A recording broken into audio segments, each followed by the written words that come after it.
Welcome to the Building in Decentraland video series. These videos are recordings of the live sessions of the inaugural class offered by the VR Academy, which is a school within Decentraland University.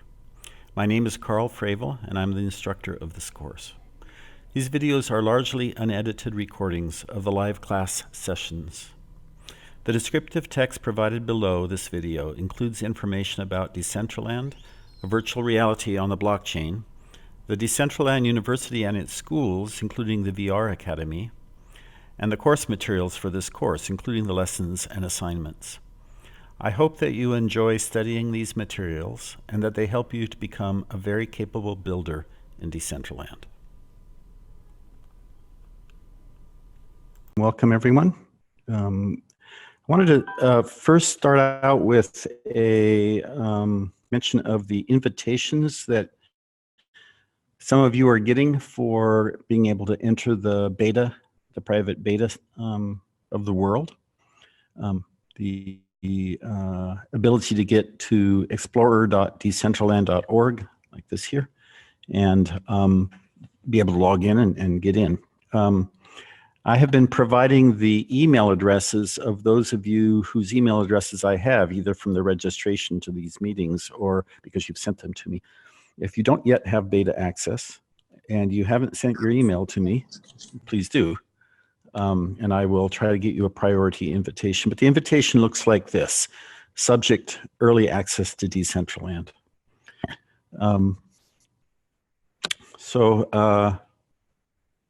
Any questions about accessing Decentraland? I know that one of our students has had some troubles getting in, even though when they log in, they get the special code that you get after you put your email address in. They're still not able to get in, and that's being debugged. But other than that, does anybody have any other questions about getting in? Hello? Hello, can you hear me? Yeah, I can hear you. How's it going? I'll probably just, I haven't been able to get in yet, but I definitely have been kind of chomping at the bit for that, and just to kind of explore around and see what people are actually like publishing.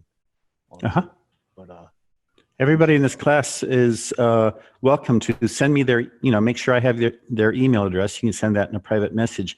And I've been forwarding those to Sam Hamilton, who you see at the top of this email, who's the one that's been prioritizing the members of this class for invitation. The standard way that the public can get an invitation is to have created an avatar, and at avatars.decentraland.org, and that requires you put your email address in there, and that gets you into a queue that's handled chronologically. But the wait has been 5 months or more for some people. But people are getting invitations off that list. I can confirm that for sure. But the members of our class were invited to have me Sam asked me to go ahead and send their emails addresses to him, and he would put them at the beginning of the list for the next week. So if you haven't done that already and you don't already have access, make sure you private message me with your email address, and I will give your email address to Sam, and that'll prioritize it, and you'll probably have access within a week or so. Okay, great, thanks. Sure. The second announcement, which I'm making first here in this live session, is that we're in negotiation with Decentraland to get a loan of some land that we can then make available to students in the class. It's my intention to provide that to students who've got at least through assignment number 4 when I have that land available to me. So be diligent, get your assignments done, and it will be possible for you to have access to a loan, a borrow, the ability to upload to a parcel of land.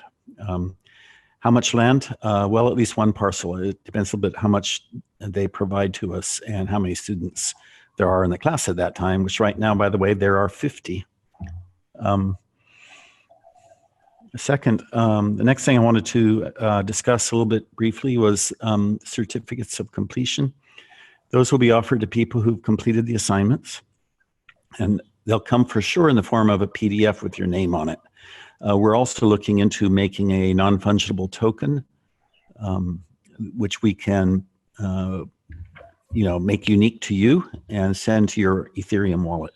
So make sure I have your name as you want it on your certificate of completion. You can send that to me in a private message. Also send me your email address and your Ethereum wallet address that you would like the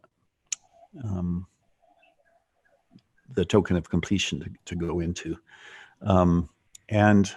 Unless I hear from you otherwise, we'll treat that Ethereum address both as the one to send the token to and also the one if we are able to loan you some land. We would set that as the address that would have the right to upload to the land.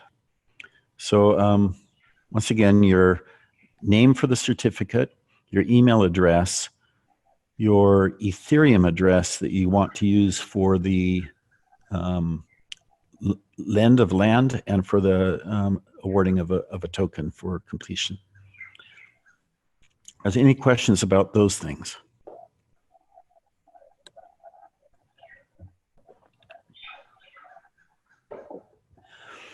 I think the way the land is going to work is I think Decentraland is going to donate for a period of time the ability for the university to manage a block of land, and that then the university can provide parcels out of it to people to operate. It's not a transfer of the land itself, but it's a setting of a permission through your Ethereum address for you to be able to upload to it.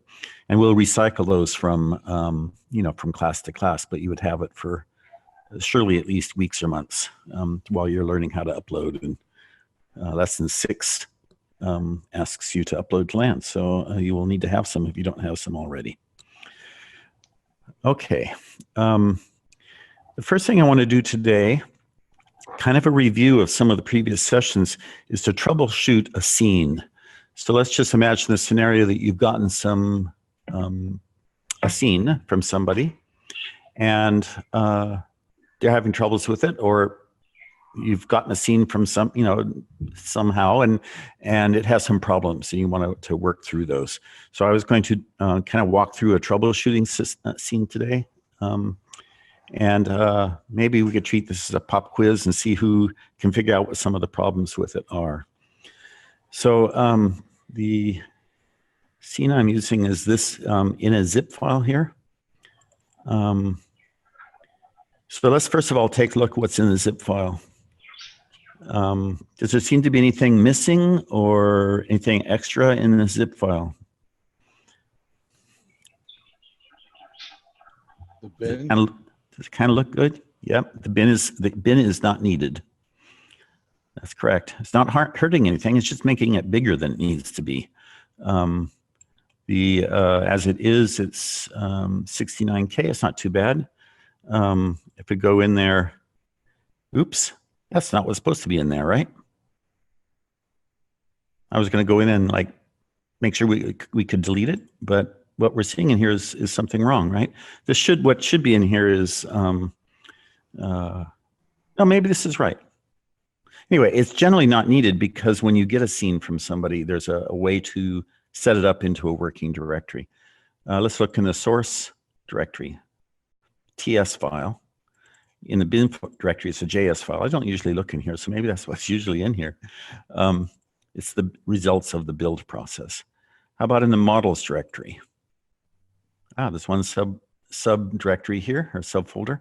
It looks like it might be something from the builder. Let's look in it. The builder usually puts 2 files into each object directory under models. There's 3 in here.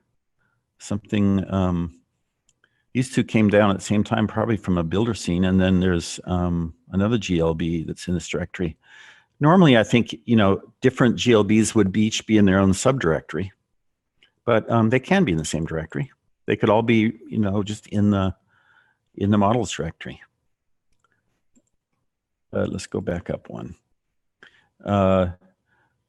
These files here are all appropriate and necessary. So let's take this and start a scene with it, and I'll show you how you do that. I'm going to create a new window.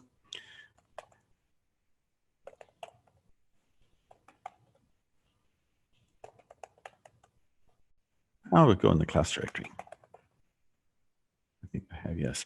So I'll make a directory here called Lesson 5 Review, or Troubleshooting. Why not? CF3. It's empty. Let's just take the contents of this. I'm going to not bring in the bin file just in case it's defective in some way, but it's going to get rebuilt anyway. Oops, I can't drop it right there.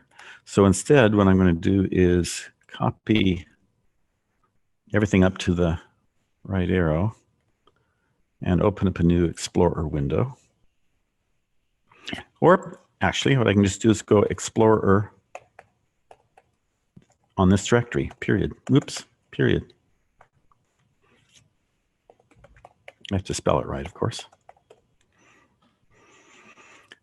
So the path shows that I'm in the directory I mean to be, and now I think I need to, yeah, I can just drag these right in here.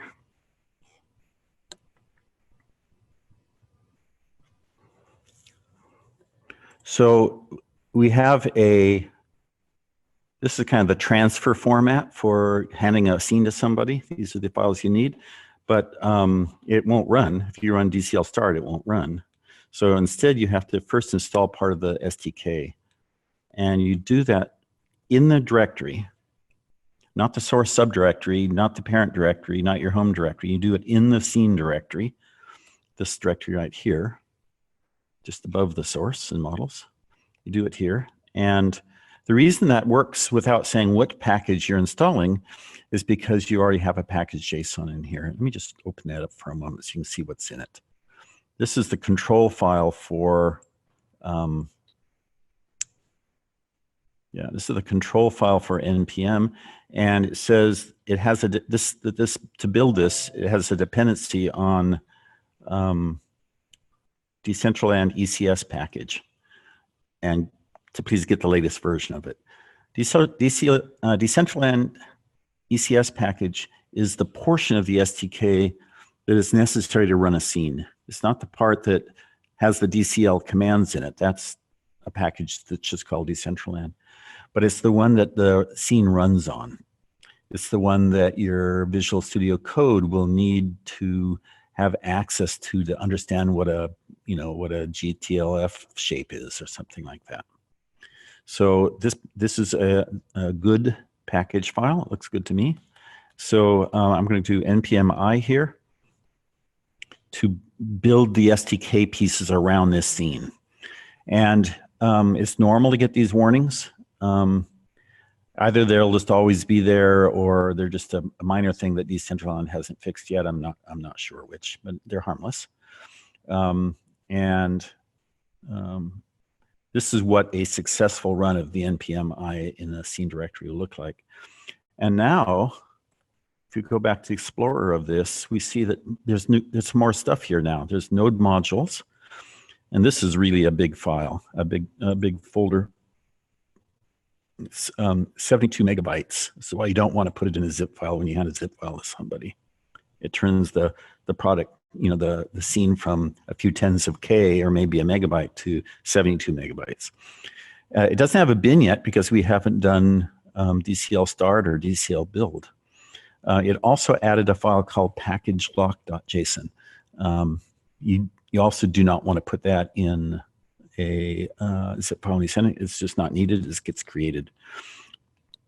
I have some comments here. Let me see.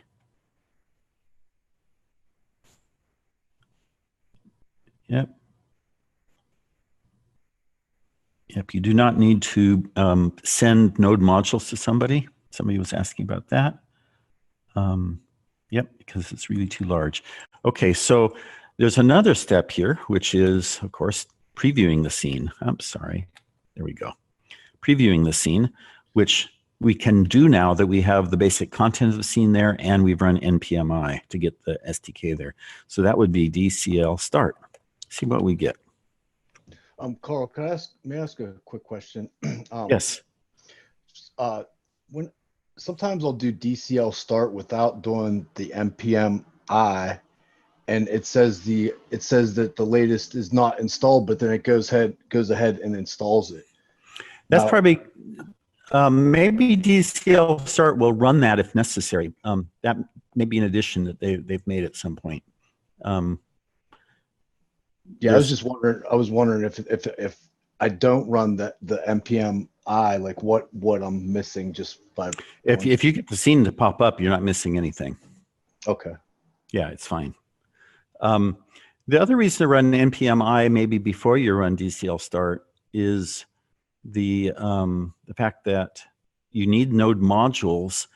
If you open up Visual Studio Code and looking at the game.ts file, which we'll do in a moment, if you don't have those files in place, there's going to be lots and lots of syntax error because it can't find the SDK references like for classes and objects that your code uses. So let's look at the scene for a second, see what we have. We have what looks like maybe 2 parcels by 2 parcels. So I think it's bigger than 1. Yeah, and there's nothing else in it except for the probably four ground tile objects from builder scene. So now let's go back and look at the code. I want to show you something here. Excuse me. Yeah, that's right. That's where I want to be. I'm going to Control C here to stop the scene. And you either Control C again, which I'm going to do, or you can type yes. So just hitting Control C twice does the job. I'm going to use a command line way of getting to Visual Studio Code, which is code, then the name of the file I want to open, which is that. It's in the source subdirectory.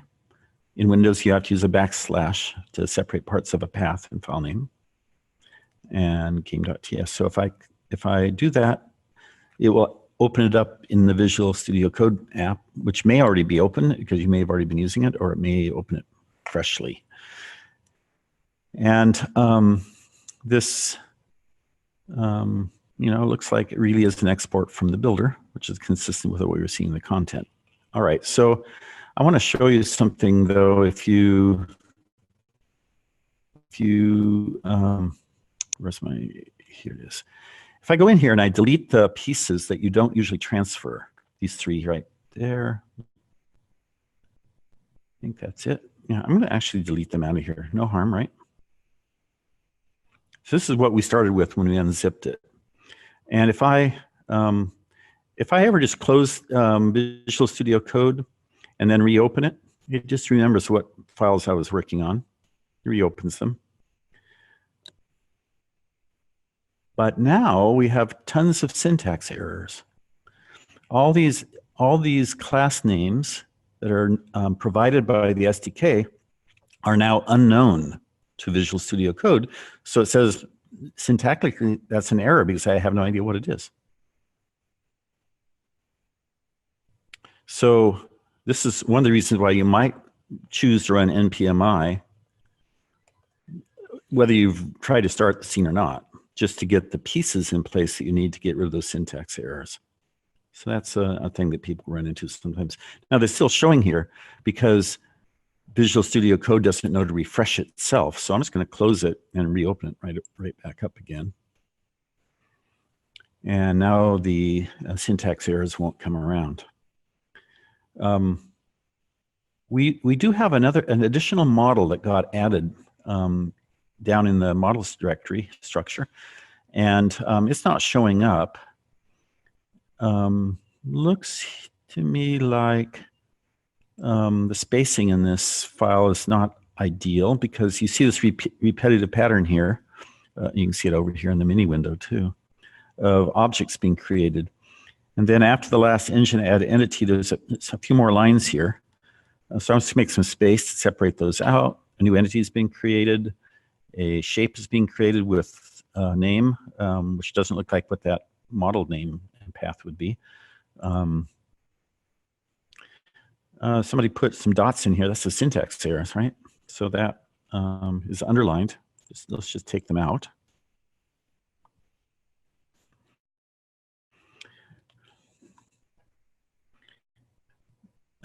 This is syntactically correct. I'm going to hit Control S and restart the scene.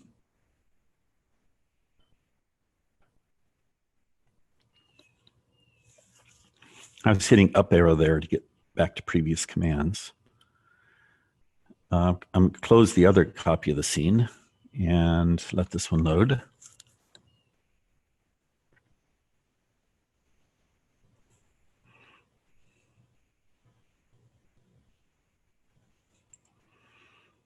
We still have what we had before. Clearly, there's something wrong with trying to load this other model. So let's go see what that is. Let's look down into the models directory. It has a GLB file here with a name. I'm going to click on the file a second time to allow me to quote unquote edit it, but it's going to hit a Control A, Control C. Now the name of that is in my clipboard. And so I go back to the source code here. The GLB name is there. That's the name of the model. It looks like some generic something from a sampler or something, but that's the real name of the file. And it's in a subdirectory, which seems to be working correctly from this code here for the base tiles. It's floor base tiles 01, as you can see, that's where it is. I'm just going to grab it from here. Oops, from here, like I said. Control C, go down here and put it there. I think that will give us the correct path to the object now. Control S, come back here and reload the scene. One quick question. You know how that last file had spaces in it as opposed to underscores? Yes. What would you recommend to not ever use spaces, or like, it seems like sometimes, especially with code, when you have the underscores, that's more like a file. And then when you have it all with no spaces, and then there's capital letters to finish the sentence, that's more like a command. Am I right? Yes, you're absolutely right. Variable names usually are mixed case. Traditionally, people often start the first letter of a variable name with lowercase, but the rest of the words are packed together with uppercase. Classes usually start with capital letters, and paths to files and file names. Some types of operating systems don't handle spaces in file names very well under certain circumstances. So yes, I wouldn't have spaces in here. Let's see if it works. I mean, I would put underscores here, or maybe pack the words together and capitalize some of them to make it more readable. But what do we have? Oh, it's here. Interesting object. Why is it stuck in the corner of the scene? It's sticking out of the corner instead of being over there somewhere? So, question for the students. What are we missing?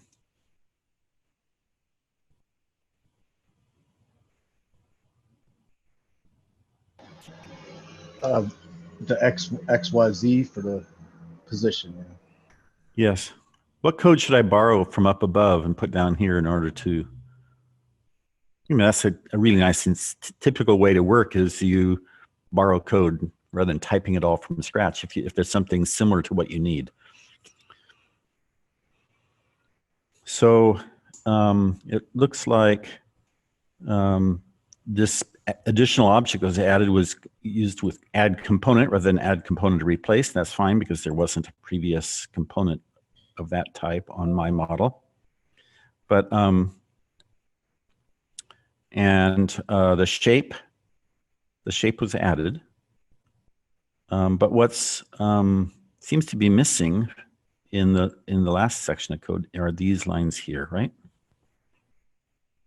I mean, they're not missing in the sense that the object does show up in the scene, but it shows up at 0, 0, the southwest corner of the scene, centered there, which pushes part of it outside the scene.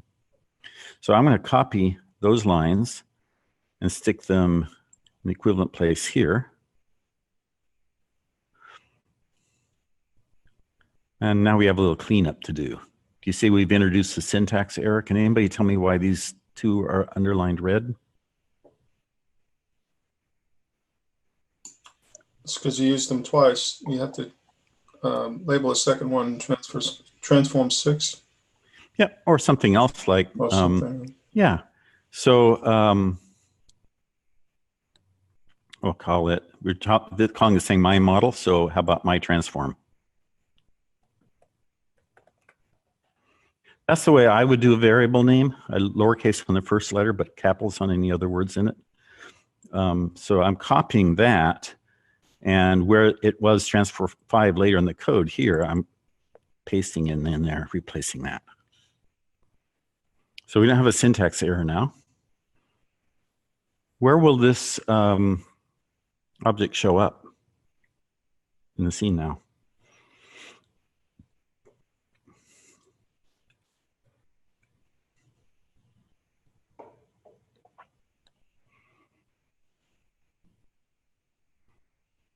Bueller? 24 to the left, I guess. No, to the right, actually east. To the right, yeah. Mm-hmm. That's 24 right. east, And then 0 up, 24 north. Okay. Relative to that lower left corner, which would put it way over there somewhere, right? I believe that this coordinates are the coordinates of the northeast parcel of the 4 parcels of land coverage here, of the tiles, is what, that we borrowed it from. So let's put it in a more reasonable place. Maybe just put it in 10 meters. And it looks to me like it's the shape that invites being seen what's below the ground too. There's something else there. So I'm going to stick it up in the air a couple meters so we can see the whole thing. This version of the quaternion expression for rotation happens to be unrotated. Scale, we're saying just give me the size that came out of Blender or wherever it came from. It's looking pretty good. Oh, we have another problem here. It didn't throw a syntax error, but anybody see what it is? There's something wrong in this code here at the end. Something else we borrowed from up above isn't right.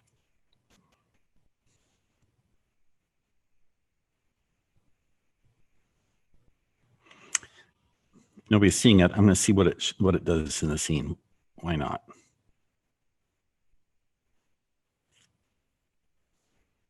I hit a Control 5 on the. I hit a Control S to save the code and a Control F5. I mean, yeah, Control F5 to reload the scene.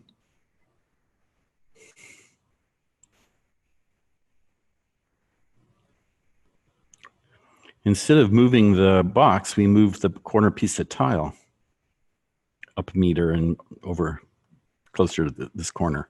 So what's wrong with the code here?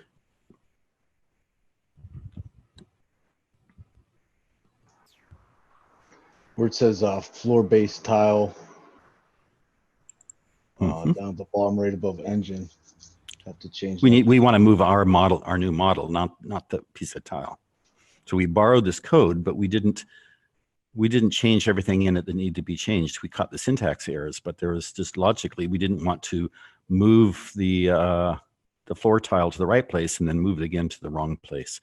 Control S, Control F5. I think this new version of the STK, the latest version, may have solved the bug. I was expecting that box wouldn't show up unless I stopped the scene and restarted it, but looks like we have that problem fixed. Shadows are nicely cast. There it is. So we have just debugged a scene that we got from somebody that had some problems. Any questions?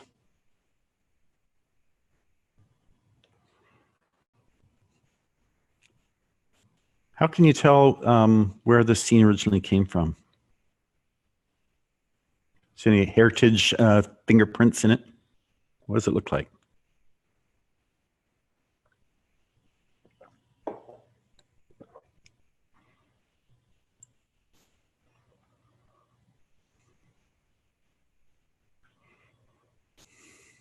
Hey, can you guys see the Zoom group chat window when I pull it over into the window?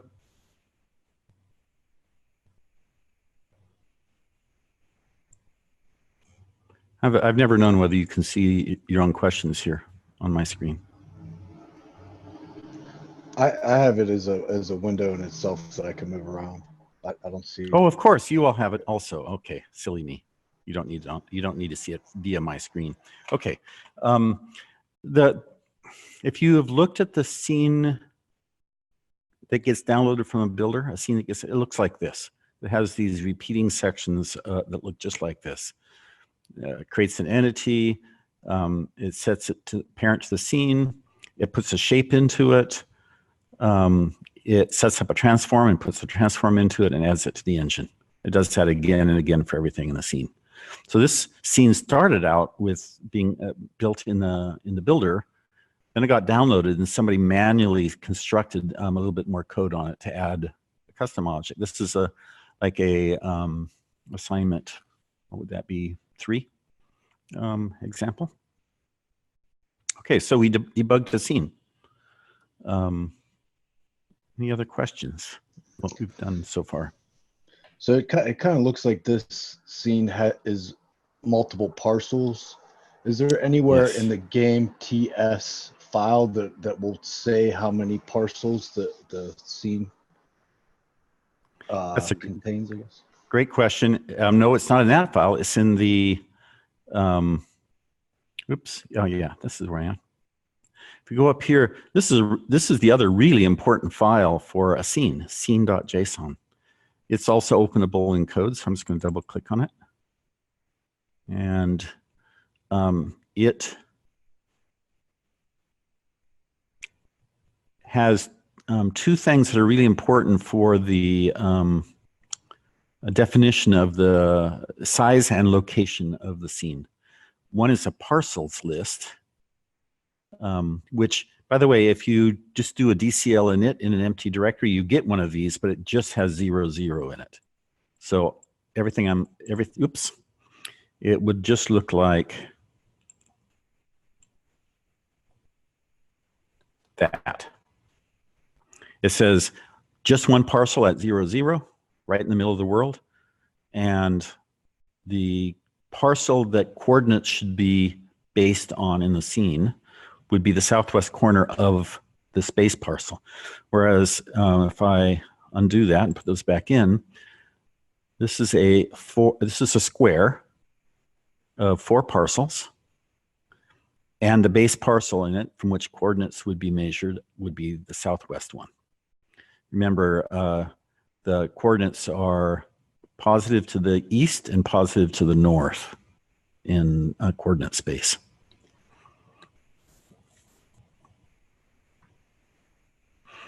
Other things in here are relevant to some extent. You don't want to mess with most of the other stuff in here. That's another way you can tell that it came from the builder and what the original project ID was. That's interesting. Content rating for everyone.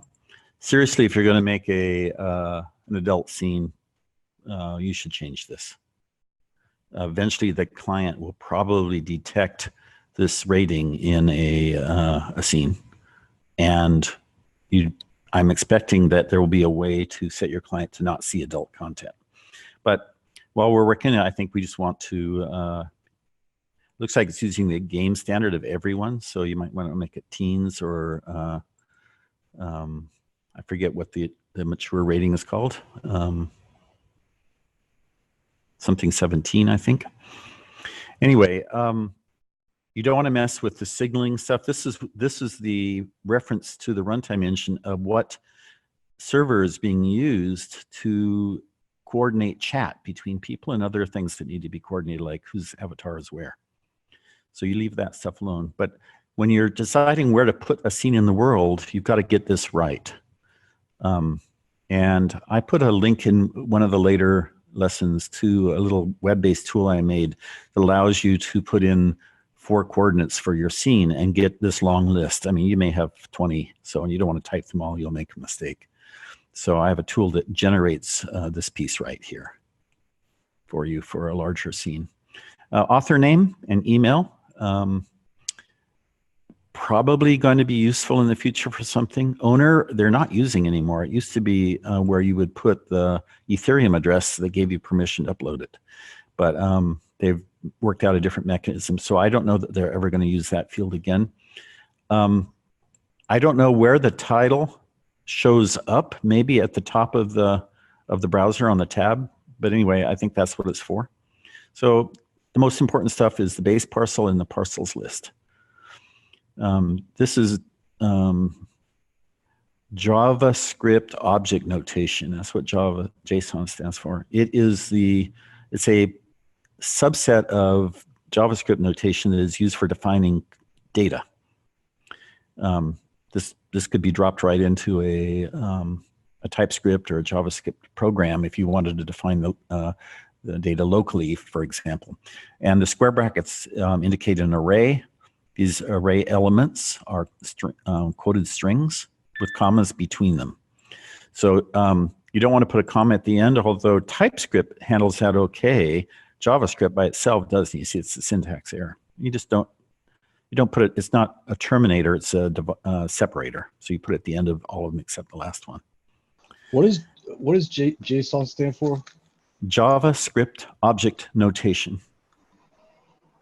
It's basically the format for defining data structures in JavaScript or TypeScript. Okay, and then M would be mature. That's all it is, just M. Okay, so E, T, or M. Yep, thank you. I've never heard Decentraland specify what the other codes they're planning to use, but since they're using E and not G, I think they're using the game standard. So I think you're right. It'd be T and M. Okay, so the next thing I want to do is I want to walk through an example of what assignment 4 had you doing. I see only a few people have completed number 4, so I just want to kind of do one and walk you through it. So what I'm going to do is I'm going to open up a new browser window and go to CG Trader. One of the students acquired this model and had some problems with it, and so I know it's a good one to troubleshoot.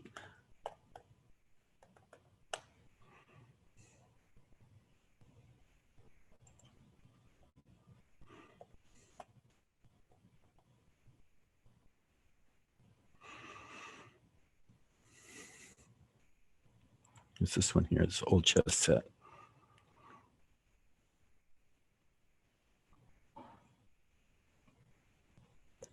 I think, am I logged in? Yes. It was $4 last night. Interesting. They must have had it on sale through yesterday, but no big deal. I have a copy of it, but since I'm going to use it for the class and play around with it myself, I'm going to go ahead and buy a copy.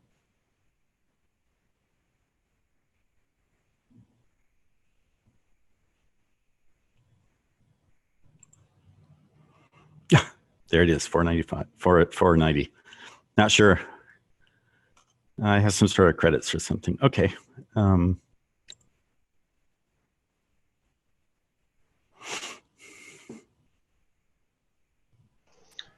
there any object marketplaces that use strictly crypto? I know of none. Well, I guess you'd say that the free content and the curated content in the builder is sort of crypto oriented, but only loosely speaking.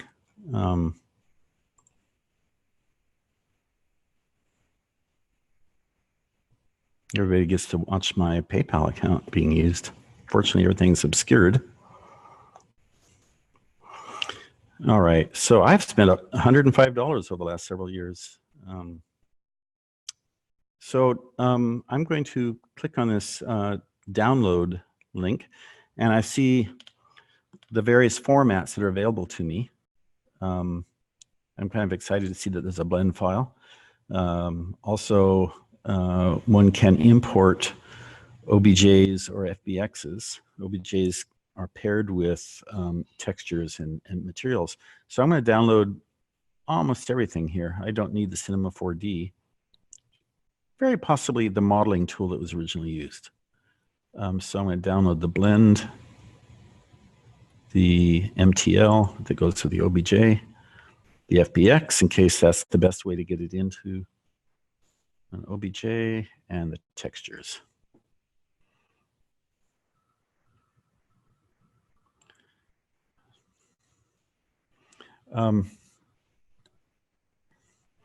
Let's start by opening up the blend file. If I say show in folder, I'll see all the pieces that are downloaded.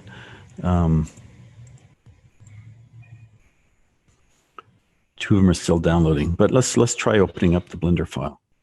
I'm doing it right in my downloads directory. Typically, I would take the time right now to put it over into my library, which is synced with OneDrive. Just set. Anybody know what purple means?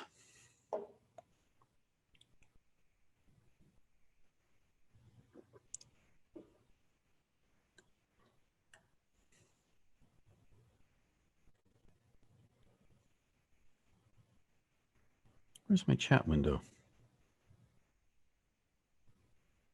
Closed.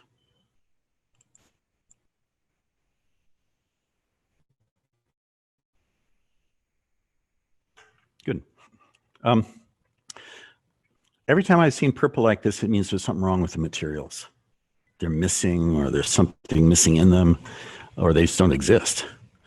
So I can tell from the tabs up here that this was not built in Blender 2.80. The tab order by default on 2.80 is different. It has a shading one, UV editing one. It's over. It has a texture paint.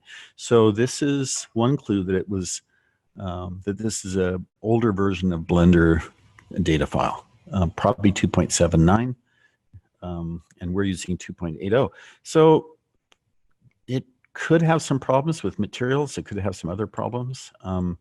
They're not that they're not fixable, but we have to do some fixing. And this is not atypical, and this is pretty typical, that when you get a model from somebody from who knows where, and it wasn't made for Decentraland, you may have to do some work on it. So just for grins, I'm going to take a look at the shaders that were in the Blender file here by adding a tab for shading.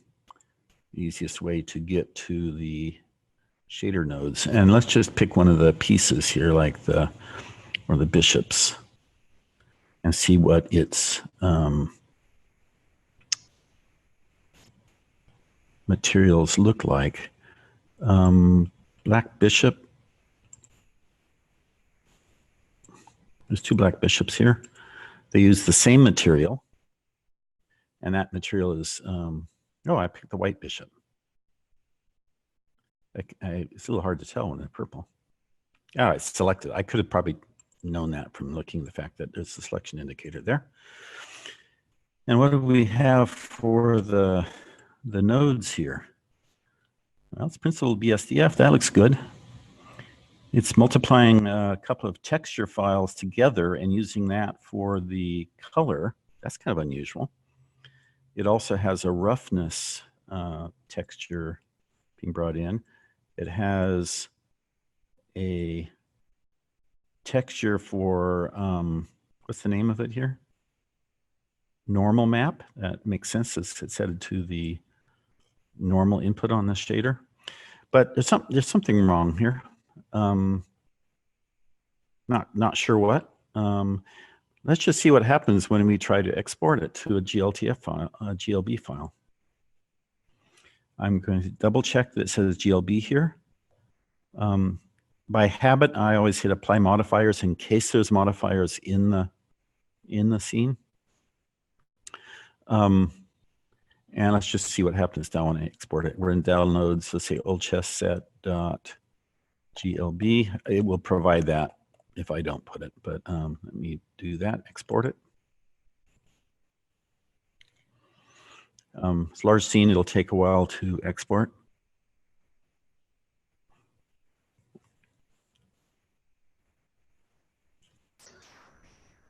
Real quick, for how you always click the modifiers, can you kind of go into like what that really means? Oh yeah, very briefly though. You can make a, here's an example. If you're making some foliage for a tree, the foliage might consist of a plane, 0 thickness in Blender, and then you put a texture on it that has some alpha in it, some transparent areas in it. So you have leaves and transparent between the leaves.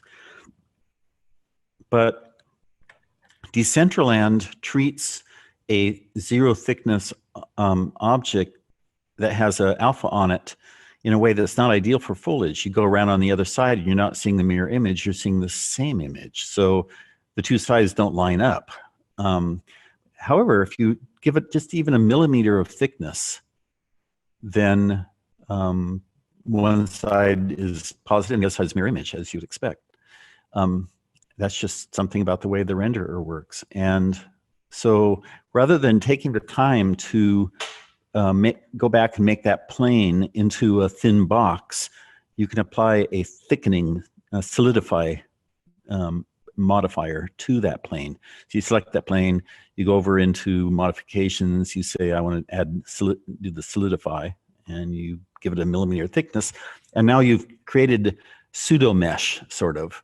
It's not really in the model, but it's a modifier that gets applied on the way it's being rendered, and it gets exported in GLBs properly. So that's just an example. And in case somebody has made a modifier for some reason, there's many of them, not just solidify. In case somebody's used one, it won't export into the GLB if you don't check that. So I always check it. All right, so did you see that there was an error message? It went away because I moved my mouse, but there was an error message on the screen for a while. This this blend file not only has some problems with textures, but it doesn't export. It's broken in some way. Good thing that there's some other model formats here. I'm going to try a different approach to working with this model. I'm going to say File, New, General. And do I want to save the changes? No, I'm going to discard them. I don't know if I made any, but I don't want them. I'm going to import the OBJ file, and it'll come in with the material file. But I think I need to unzip. Oh, they came down. I'm going to Control F5 to see that they're all downloaded now. I got textures. I got an OBJ. I got an MTL. Let me take these three. I could try importing the FBX too. Sometimes it's a little harder to figure out what to do with it. OBJ and textures is usually pretty easy to work with. So I'm Control C to get those. I'm going to go over to our troubleshooting scene, and we're going to try adding a piece of a chess piece to it. So I'm going to go up one level. Actually, where do I want to go? All this stuff could go in the models directory. No, I actually don't want to do it here because I don't want the OBJ in my. So I'm just going to make a scratch pad here, a temporary directory temp to put these in. Again, really I should be putting them in my library, but I'm just putting them here to work with. I'm going to unzip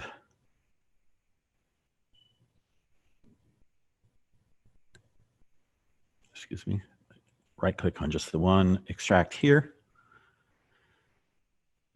We got a subdirectory called textures. I don't need the zip anymore right now in this directory. Go down here into textures. Oh, it's a hierarchy of textures. Black Bishop, first one in the list, has 6 texture files. one for ambient occlusion, one for base color, one for height, one for metallic, one for normals, and one for roughness. So let's work on the Black Bishop. So I've started a new file, like, file new general.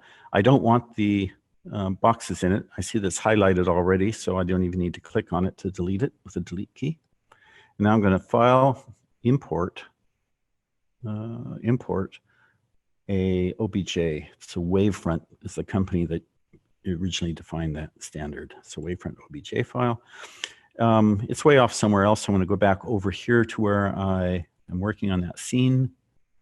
It's here. I'm going to click here so that I get that path. Control C.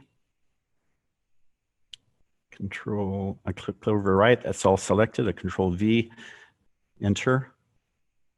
And now I see the OBJ that I want to import. Just for grins, let me look to see if the material file already specifies textures, in which case I probably want to bring it in with the MTL file. But let me just, it opens up with code.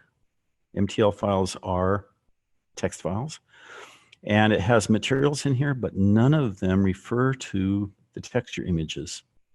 So it's not going to be important where I was going to look for what the paths were to the text files. Texture files, but they're not in here, so it doesn't matter. So I'm going back to Blender, I'm going to go ahead and double click on the OBJ file, get the little cursor change, and here I have the scene. Everything's gray. However, that's the way it looks when you're up here on just the solid viewing. There's two other ones that tell you more about texturing and materials. There's this one called Look During Development, Look Dev. And then there's this one, which is the Eevee renderer, which is a real-time renderer, which is very similar in look to what Decentraland's renderer is. Holding down the Alt key, clicking and moving around. See there's shadows cast, so there's a light in here somewhere. Going down here, I see indeed that there's a light. If I turn it off, it's kind of dark in there. Okay, so I have the bishops here. I want to work on the black one, I think. So I have two black bishops. They each have a material. The OBJ file that was brought in is mesh and hopefully a UV map. It says how textures should be applied to the model.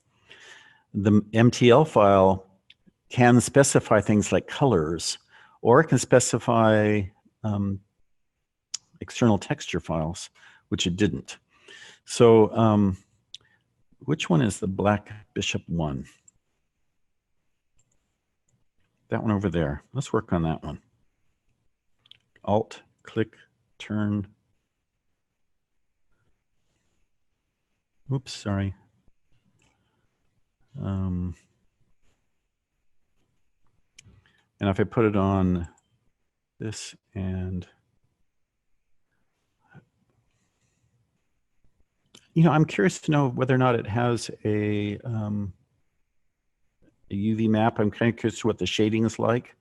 Now, since I opened this in 2.80, I have the 2.80 tabs like shading.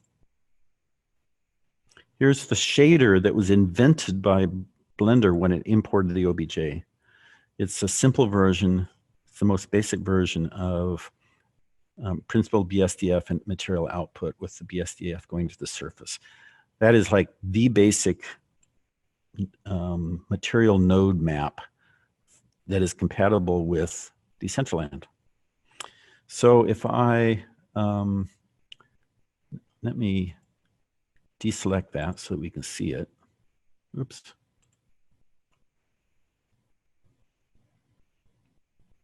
Oh, let me just click over here so it'll deselect it.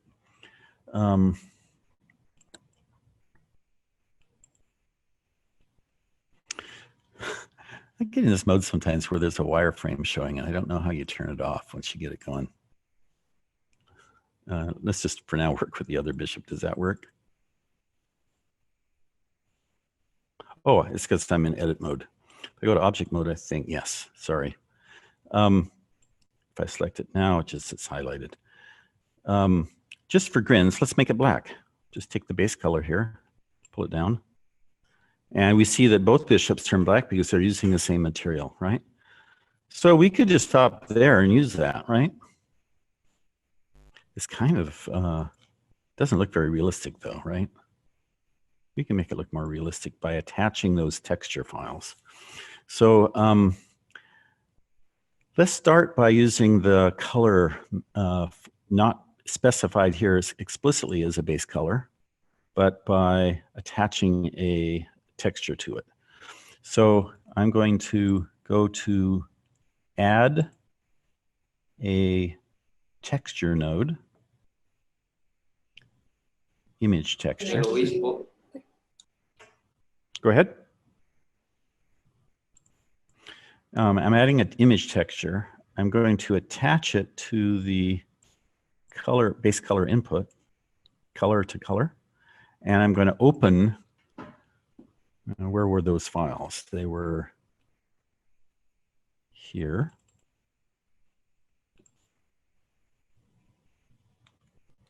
They're all going to be black. So let's actually grab that URL, just save myself hunting around for it. Paste it there, hit a return. Now I'm in that directory. I can see all the black bishop maps here, and one of them is base color. So I'm going to double click on that, and it's attached that file name into this this guy here. And you know, I want a little more light on this situation, so I want to put a sunlight in here too. The lights don't migrate over to Decentraland; it provides its own lighting, but I want to add a light.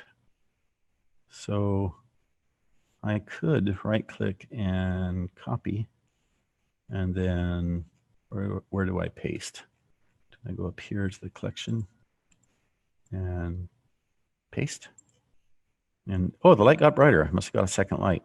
But I want to turn one of the lights into a sunlight. So click there, go down to the light that now appears, change it to a sun. Brilliant sun, 1,000 suns. Let's turn it down to like one. One sun is probably enough. There. It allows us to see the texture of the surface of the. Oops. What did I do? Oh, I turned the model upside down. A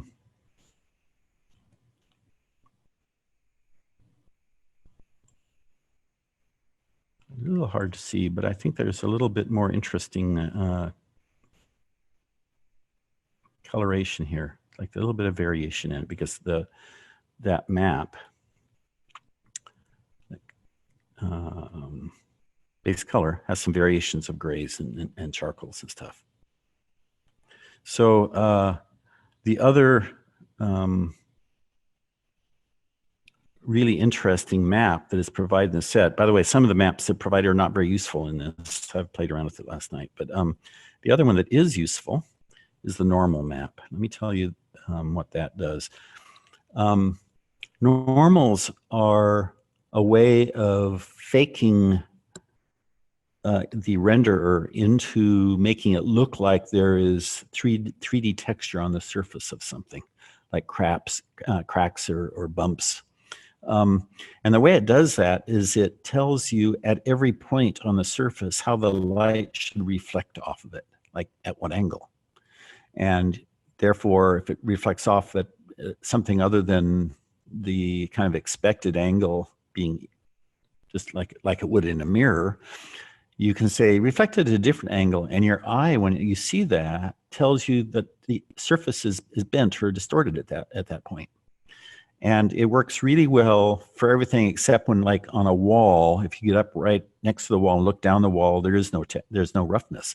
But if you stand back, it looks like there's, you know, stucco on the wall or something, bricks. So it works really well for, it's a much faster way of rendering a simple model into something that looks like it has a lot of geometric complexity. In other words, like it had a lot more triangles. It's a trick that's used in rendering.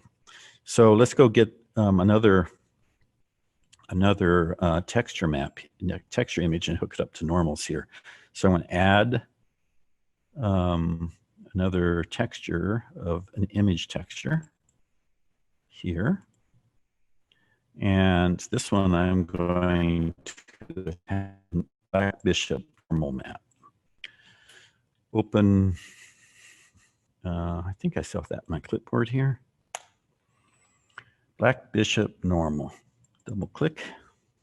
Now I'm taking the color of that and putting it into the normal map.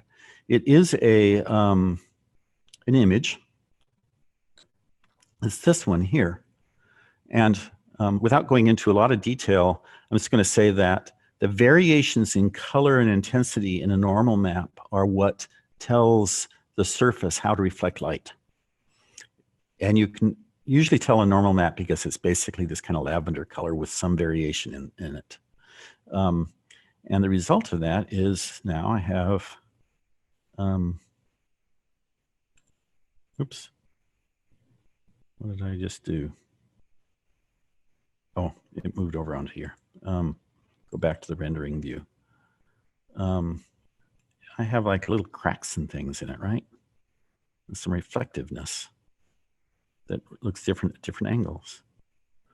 Not quite what I want yet. So let me mess around a little bit with roughness and metallic and specular. Specular says like a spot of light on it reflected off a light source. I don't want any of that. I want it to be very matte looking. Roughness, don't want it to be too rough looking. So I'm going to maybe turn that down to, I'm actually typing in 0.25. And metallic, I don't want it to be metallic looking at all. So now what do I have? Ah, that looks pretty good. Looks like it's some sort of a old, you know, I don't know what it's made out of, painted wood, ceramic, something. Hey, Carl. Yeah. I noticed in the texture folder, there's the height map. Do you know how to hook that up to the node, or if Decentraland even supports height maps? I don't think it does. Okay. It supports roughness, metallic, normal. Between those things, you can usually get a pretty good complex rendering of the surface, base color, of course. Yeah. Okay, cool. I think you can hook up maps to any of these things. There might have even been a metallic map over here. There is, but guess what? It is 0. It's all black. So you might as well just use a color here, you know, a setting. And I think that if you hook it up, you get a very shiny looking thing. I mean, if I turn metallic way up, now it looks like, you see how the surface is, and especially if I turn roughness all the way down, it's going to be a mirror. Kind of hard to see it in this light. There, it's like a shiny, reflective, super black object. So I've tried a few other, I just played around a little bit last night. I want the roughness to be about 0.25. You could use other values. And the metallic, yeah, now you can see a little bit what the effect of the metallic is. It's really shiny. So with most of these maps, is like 0 white and 1 is black, or is that just the metalness and the roughness? I believe that white would be 1. Okay. And 0 would be black. That's Okay, consistent cool. with my, I was seeing something that kind of looked reverse of that from metallic last night. I was playing, I was confused a bit, but I think this has very little effect. Probably doesn't matter what it is. So let's let's export this object. I'm not going to export the whole table and all the pieces because it's too high poly. Turns out that even though it was advertised as 673 polys or something, that's kind of per piece. If you actually want to know how many polys are in a scene, you can look down here at the bottom, and it has 127,000 triangles. Wasn't a real, it did list itself as being low poly, but it isn't. So I'm going to show you how to export one thing out of a scene. Sometimes you may get a scene with 100 trees in it. You want one of those trees. This would be an example. I'm going to export this one black chess pawn, bishop. So the way you do that is you select it, as we've done, in object mode. If you put it in edit mode, you get like all the stuff you need for editing it, but editing the surface of it or the mesh. In object mode selects the whole thing, and don't be confused by what scene we're in, what page we're in, because I think maybe you might be more used to seeing it kind of in layout mode or something like that. But in any of those, you go to File, Export. We're going to export a GLB. So I want to make sure that I have GLB selected here. I'm going to apply modifiers, and in this case, the selected objects. That means I'm only going to export that bishop, not the whole set. And where do I want to put it? Well, I want to put it, where's my scene? Here. I want to put it in models, under the models directory in, oh, that's the zip file viewer. Excuse me, what do I have here?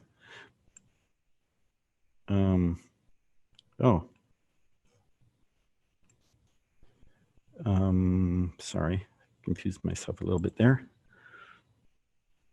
I seem to have closed that window somewhere along the line. Let me open it back up.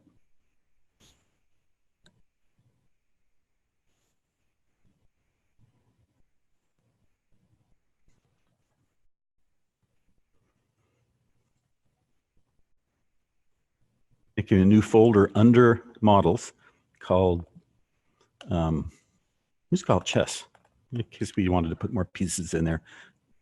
I usually like dividing my models up into different subfolders. The builder does the same thing. It gives you a subfolder for every object. That's especially important if you're using GLTF files in which the textures are external, not built into the GLB. Because different models might have the same named textures, and now you're going to get texture crosstalk between different objects. It happens once in a while. Like you might just have a map called base color. And somebody else might have a texture map called base color. So I usually use subfolders to organize stuff. But since we know that this is a pretty well organized set of textures with names that are distinct, even if I'm using GLTF, I think it'd be safe to put them all into the same folder. So I'm going to go in there, get this path, and say that's where I want to put this export from Blender. And I'm going to call it Black Bishop.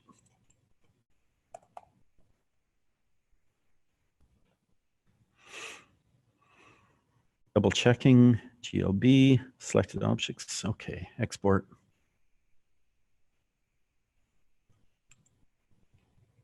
I had to click a second time to get rid of that text cursor. When the export's finished, you'll exit from this screen and it'll go back to the view of the chess set as a whole. I'm going to go ahead and save this Blender file. Again, we have, where did I put it? I put it in this temporary folder over here, right?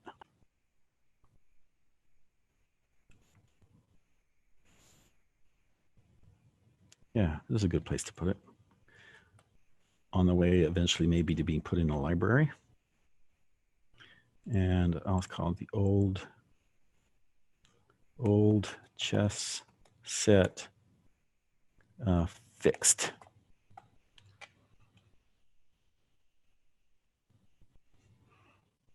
Because I've done some work, I want to save it. But now let's go back back to our scene. I think I have it already open in the, but in case I maybe don't, double click here, because I think it was already open here. Yes. All right, so I'm going to add another piece to this. Oh, what the heck? Let's be lazy and copy this whole thing here. Put it down here. I'm going to use the rename function to make sure I get them all. So I'm going to copy that out because rename does not affect comments. So I want to change this thing to say rename, here it is, Black Bishop. Excuse me. Name Black, and that's what I did, Black Bishop. And it did it, it changed it everywhere in here. Why don't we rename the Blendy My Model to Black Bishop Shape, because it's picking up the shape there. Rename my transform to Black Bishop Transform. You can see I'm using names that document via the name what the thing is. That's good practice. Black Bishop, Black Bishop. There's nothing left over here from the other stuff except for the model, the path to the model, so I can uncomment this. Let's put it in a little bit different place. Let's put it at 404. So 4 meters east and 4 meters north from the corner and on the ground. And then let's get the path and model name right. So I'll go back here to the models directory, go in here. Nope, wrong one. Go in here. And the path name is chess.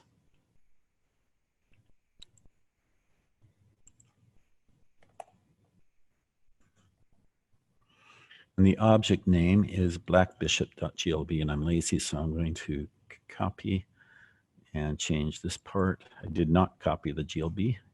Windows by default doesn't do that. So I think that this will bring it into the scene. Anybody see anything here that looks wrong? I think it's good. I see no syntax errors. I don't see anything left over from my model or other stuff in here. So I'm going to Control S, go back to our scene, Control F5. It may not be running. Oh, it is. Now we'll get to see whether we have that bug fixed, because this will be the first time we've attempted to show that piece.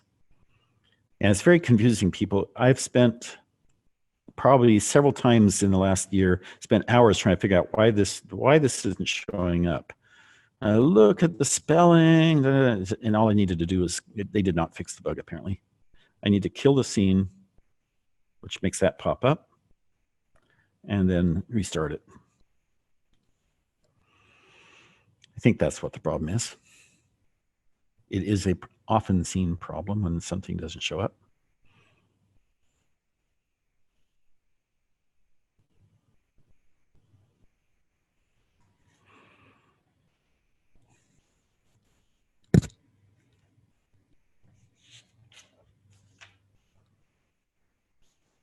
Nope, there's something else. Oh, no, there it is. Looks a little different in here, huh? It's quite lovely. See the little bit of texture appearance here of like a crack or a scratch or something? That's from the normal map. I have the roughness set to pretty low, so the thing's kind of reflective. If I turn the roughness all the way to 0, it would be very mirrored looking, which I don't really want. Any questions?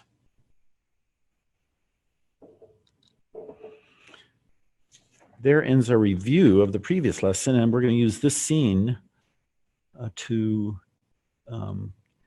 well, coming up to this point, you're supposed to have used code from somebody else in lesson 5.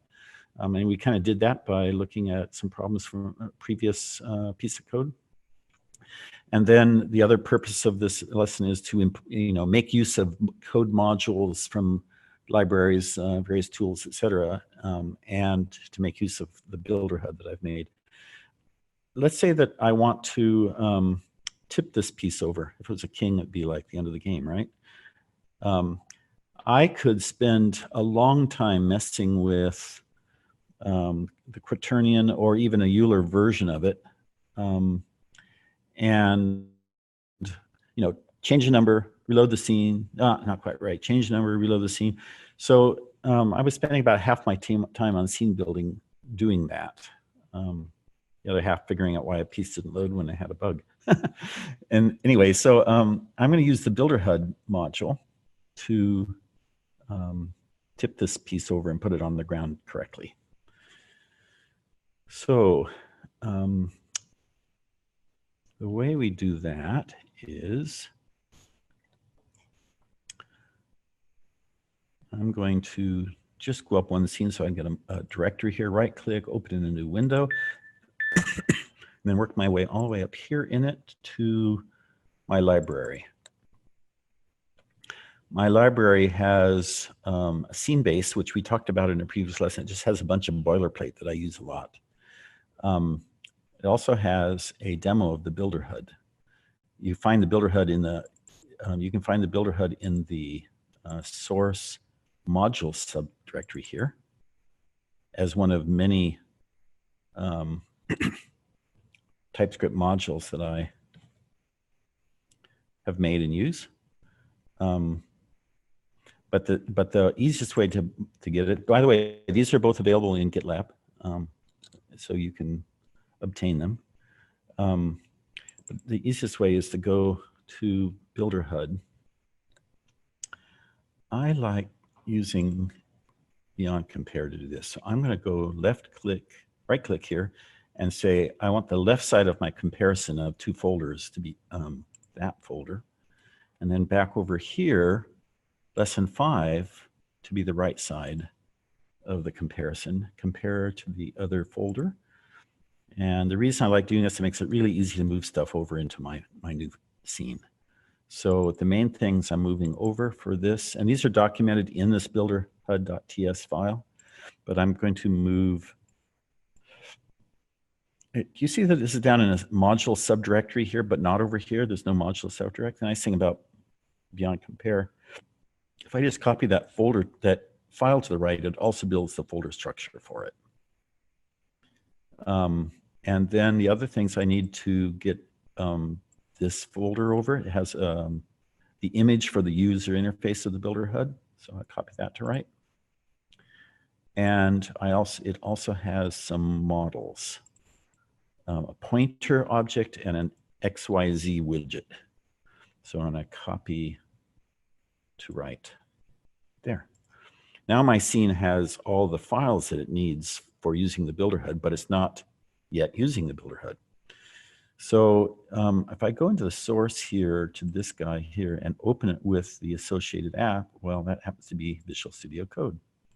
So I'm going to look in the demo of the builder HUD and get the pieces of code I need. So basically this import of the module. And I'll put that up at the top of this file.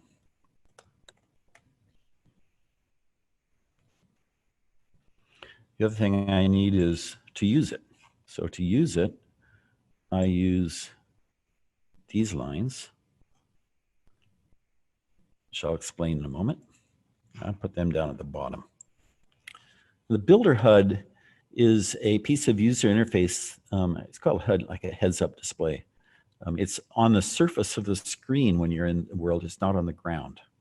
So it's like stuck to your glass. I guess it comes from heads-up displays like on military aircraft where you're looking out at the sky, but you're also seeing what the computer is telling you is out there from the radar. So anyway, so we have a instantiation of the builder HUD, which the code knows, it doesn't give me an error here. It knows because I've imported this line.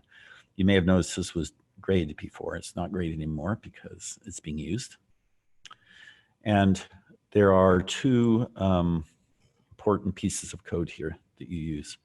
One is if you want to instantiate new objects in the scene with the HUD while you're in the scene, then you use use that first method to say, should those new objects have a parent? Typically, it's going to look like this. It's going to be saying, yeah, new objects should be parented by the scene. And then, optionally, are there any objects that already exist in the scene that I want to attach to be able to move around in size and rotate and stuff? So I'm going to say that the thing I want to attach to is this black bishop, rather than the thing that was in the demo code. So there are no syntax error. So the HUD should show up when I'm in the scene, and I should be able to work with the existing object of the black bishop. So Control S, I'm going to kill the scene here, restart it.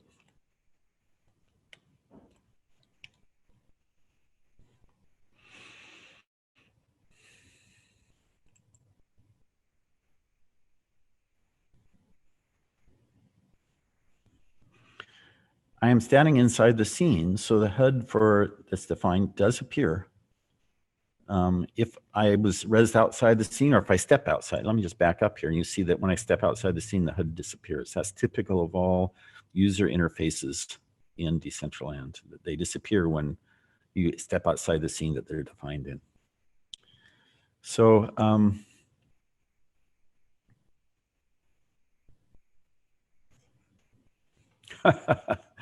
oh, we have a problem here. I hadn't put this in a scene, so I don't know. Do you see that the selector object is selecting the bishop, but it's way over here? Anybody have a theory as to why?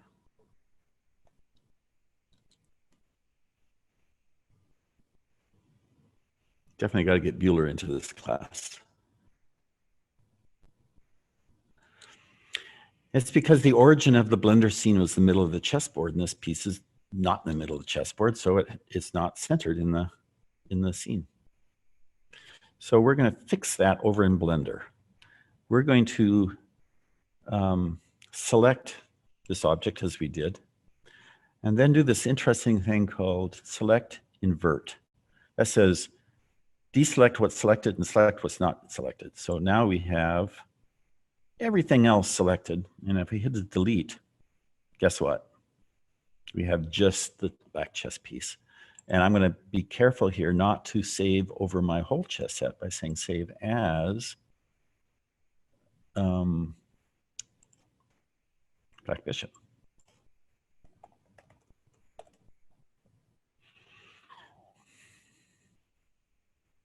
And now I'm going to move it to be at the origin. I guess the easiest way to do that is just select it. Say I want the move icons. Oops.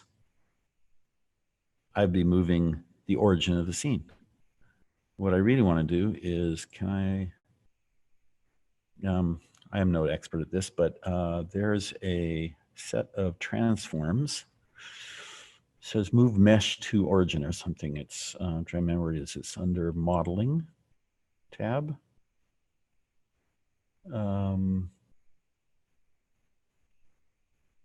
can't remember it being at the bottom. Is that right? No. Some Blender expert want to remind me how to do this. Mesh transform.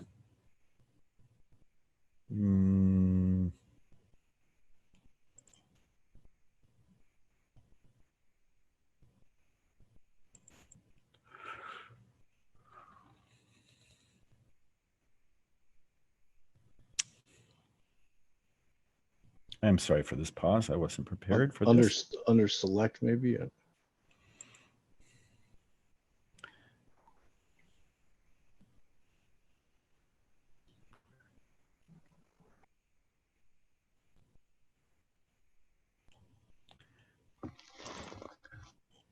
Is there a way you can change the properties like manually in the like the coordinates in the properties bar or something like that? Just change to 000. Perhaps exactly that. Does mesh mean, is that the collider? No, the mesh simply means this, all the faces, vertices, and edges of the object collectively is the mesh. I think you get a different menu here. Object, set origin. That's what it is. So your object mode, object, set origin. I think what I want to do is geometry to origin. I think. Yes, and the origin wasn't. Oh yeah, it is at the center. Okay, so once again, go into object mode, modeling, object mode, object, set origin, geometry to origin. You had to make sure the origin was at the middle, which it was. But now I also want it to go up a little bit. So I'm going to, with this object selected, I'm going to pick the mover thing and put it up on the ground. It's a little hard to tell exactly where the ground is, but it's pretty close to being right about there, I think. One quick, So one Blender question. So in Decentraland, you have the sun that is always going to shine the light on your scene.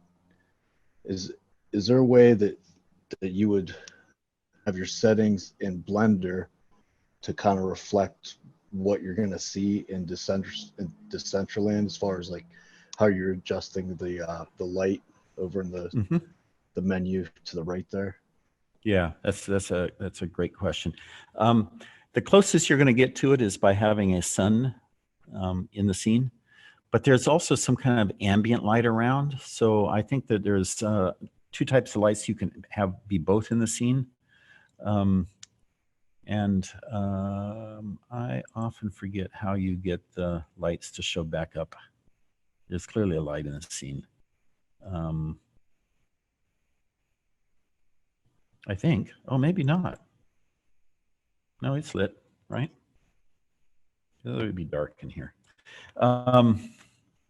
Maybe I did delete the light.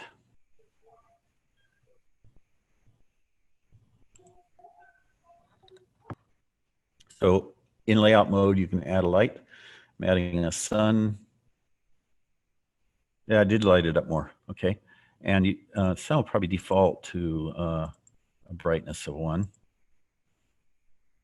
It does.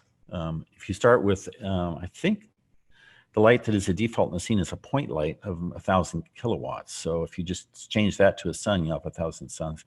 The other I think you want to do is an area light. So if I go back here to the collection and say, add a light, it's an area light. I think that was the other one I put in a scene to try to make it look similar. But 1 watt isn't going to get the job done. So, I may set that to 500 watts. I don't know for sure, but I think that is somewhat like what you, oops, except that it's in a funny place down here. I select it and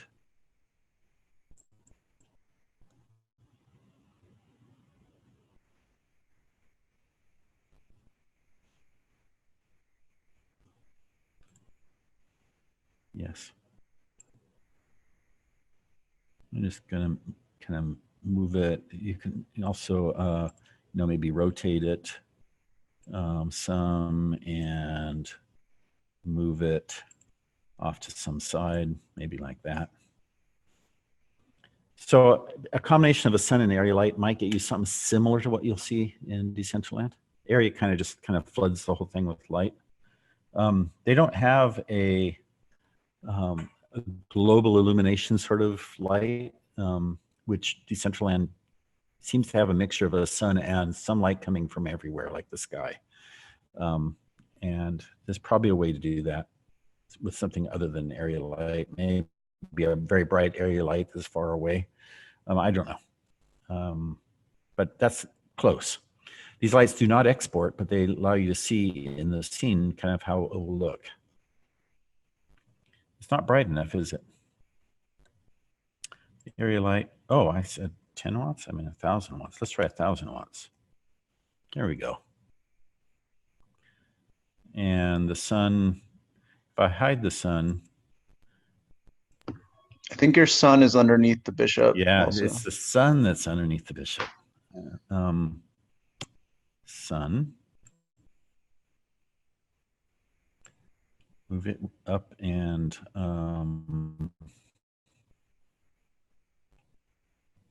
over. There we go. So if That's you put this, somewhat like what you'll see. if you were to put the sun in the southwest corner in Blender to the same like scale of what your scene is, would that be as close as you're gonna get to? I think so. Yes. Okay. I have never simulated the effect of kind of light coming from everywhere, as though, for example, the whole sky is lighting you up too. Area light, maybe several area lights kind of spread around might do that, but the bright sun light is, interestingly, even though the sun is over here, the lit up side is, oh, it's because the area light's brighter than the sun. Let's go back to the area light and turn it down a little bit.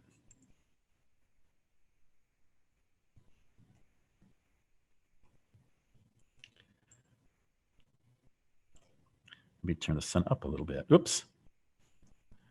The sun. And maybe we do want it to be, excuse me, that was the sun. One at a time. Area light, 250 watts. Sunlight, maybe 5 suns. 2 suns? You get the idea. You mess around a little bit, and you might be able to find something. If you find a great solution, report it to the class. I think that's pretty close. There's some kind of global lighting, and then maybe the extra lighting from the direction of the sun. That's too bright, huh? Let's put this 2, and let's turn the area light down to 100 watt. How far away the light is really critical to how much illuminates it, because if you move it twice as far away, it's only a quarter as bright on the surface of the thing it's illuminating. So you could tweak it for a while and try to get it right. One of the things that's interesting is I don't see some of the sheen that I was seeing in the world. And that is one of those things that's just kind of hard to match up. So you're going to have to put the object into your scene, and I'm going to re-export this thing, by the way. File, export, GLTF.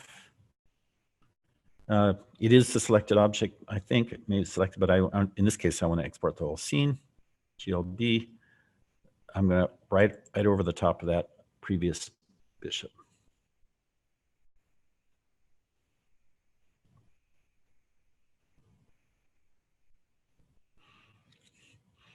And now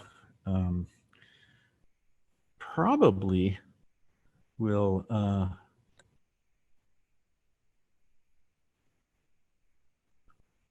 move that bishop up to where that red thing was. This probably will happen because we moved it relative to the origin. Yes, it's in a different place. And if I get into the scene, I'll see both the HUD appear and that red selector object's inside here. There it is. It's a bug in my HUD that there's no way to tell how tall or big something is in the world from script. So there we are. But it is the selected object. Let me show you how to use the HUD. So you have to be inside the scene. You click here to expand the HUD out to use all of it. These arrows deal with X, Y, and Z movement. This tells you whether you're moving in position, rotation, or scale. and by how much. So I like the scale of this nice big bishop here. It looks like something from Alice in Wonderland. But I want to rotate it. So I go to rotation. These arrows, if you've selected multiple objects in the script, will move that red cursor around between them to say which one you're working on. This adds a new entity to the script in case you want to populate some places for trees, etc. Although what it puts in the scene is this little 3D widget. Let me kind of go over there so you can see it. It shows what red is it's RGB for east, up, and north, the three directional parameters. And now, since I have two objects in the scene, I do have to, and by the way, there's a bug. The very first one you put in the scene just goes at 0, 0, but thereafter, it goes to where you are standing and the direction you're facing. So if I hit another star and I look down, I'll see that there's one here that's facing the direction I was facing, and it's the thing that's selected now. I'll show you the selector changers. So if you rotate between these, you get different things selected.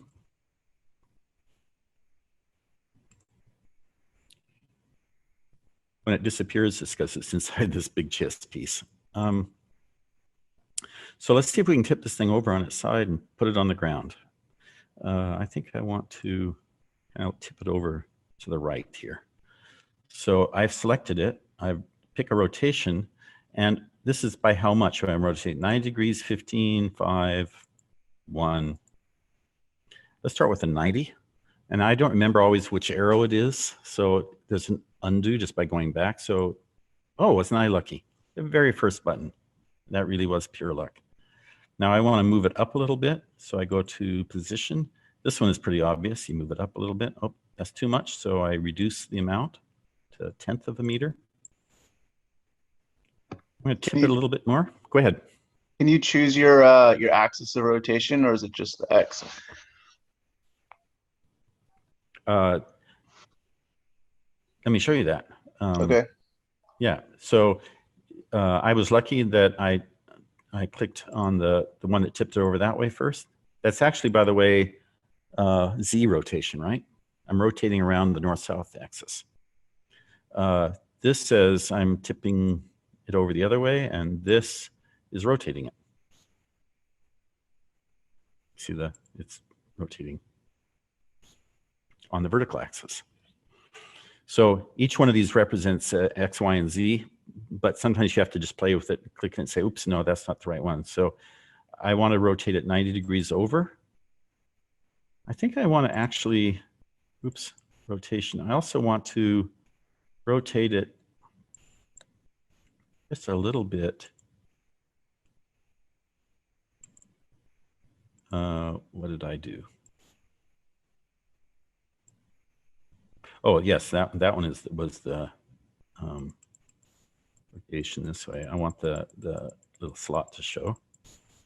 I'm clicking multiple times. I need to move it up just a little bit.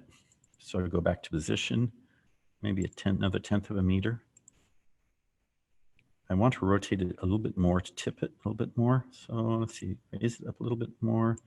Back to rotation. You get the idea.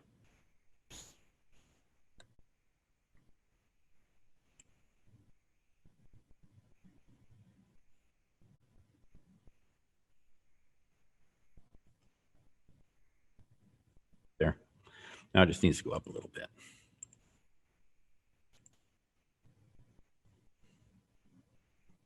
Roughly right. I could spend a little more time with it, but can you imagine every one of those clicks represented by making a guess at a number? Yikes. All right, so then how do you make use of this to put it back in your scene? I haven't written back to game.ts. I'm just doing it locally in the memory here.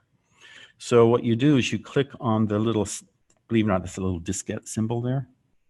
So you click on that, then you hit F12 key to open up the console. And go to the console tab And here we have a piece of code that is what you need to put in your game.ts. Go back to that. I'm going to put it in here as a comment because it's not actually quite syntactically. You can't just paste it in, but you use the numbers out of it. So I copied that from the console window, and here's what I copied. And the two items that I spawned using the star, I don't care about. They were just to show you that. And here are the 3 pairs of 3 parameters you need for position, rotation, and scale. Now, it's set up for Eulers, so we're going to have to go back to the documentation, remind ourselves how to use Eulers instead of quaternions.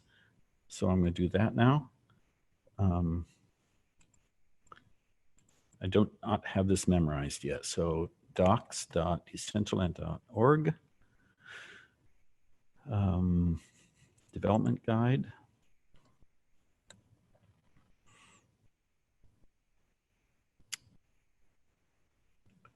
I think it's under set rotation down here. So I'm in the section called setting entity positions in the development guide. And under rotation, it starts off with quaternions, but then it says you can use Eulers down here. There's a couple ways you can do that. It's a quaternion dot Euler. That's probably the closest to what we have, right? Let me look again here. Quaternion, new transform rotation. So instead of using a quaternion, we're using the quaternion class to generate a quaternion using a class method. It's a little bit beyond what I want to try to explain right now, but that's the syntax we want for replacing this right here. And now we want the 3 parameters on that rotation to come from what we got from the HUD. So like that. Now, if I Control S and reload the scene, oh, let's take that builder HUD out because we're not going to use it now. I'm just commenting it out for the moment. If I want to be real efficient, I'd go up here and comment this import out also. I'm leaving this in just, well, I can take this out. We can always get it again if we move things a little bit. So Control S. Just for grins, let me kill and restart the scene. This time I'm going to use the -b parameter so that it doesn't open a new window. It just allows us to use this one again. Closing the console. Waiting for it to finish. Oh, it is finished, sorry. And then just reload this, Control F5.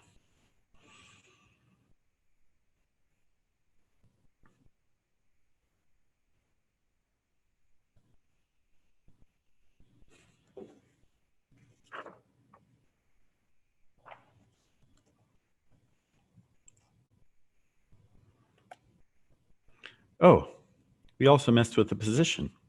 Silly me. I should not have deleted that over there yet. So good thing it has a nice undo. We moved it. We didn't, we changed its vertical height. Actually, the only thing that matters is 0.6. So I just, right there, 0.6.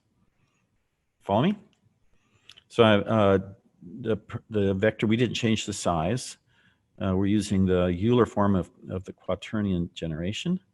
And those parameters there, and for 0.64. All right, Control S. I just reload it now.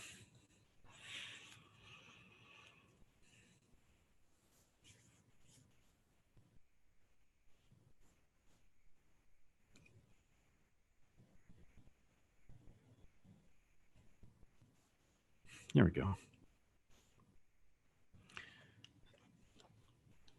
I've used this to say, where do I want trees in the scene? I just go around and press that star and place the little widgets where I want, and then I have the locations for the trees, for example.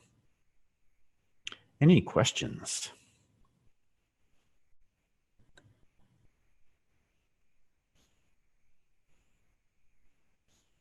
Carl, I have a question. When you create the new object with the HUD, it puts in that placeholder. Do you just swap that out with the ID, the model ID, when you copy the code over? Let me show you the result again. So I have to. Or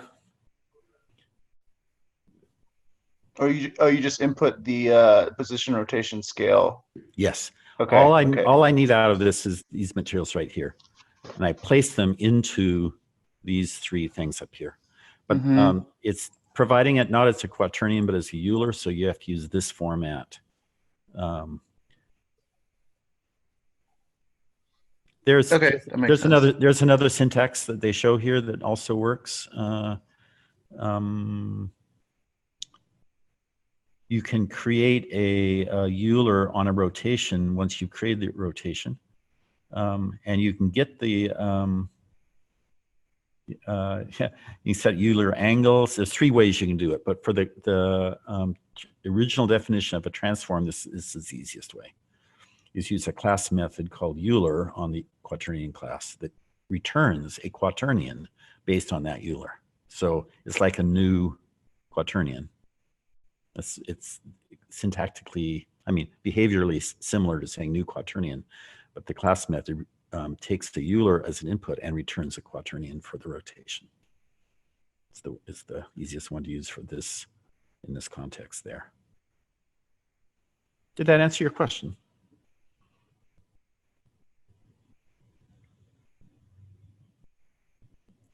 Yes, yes, it did. Sorry. That's okay.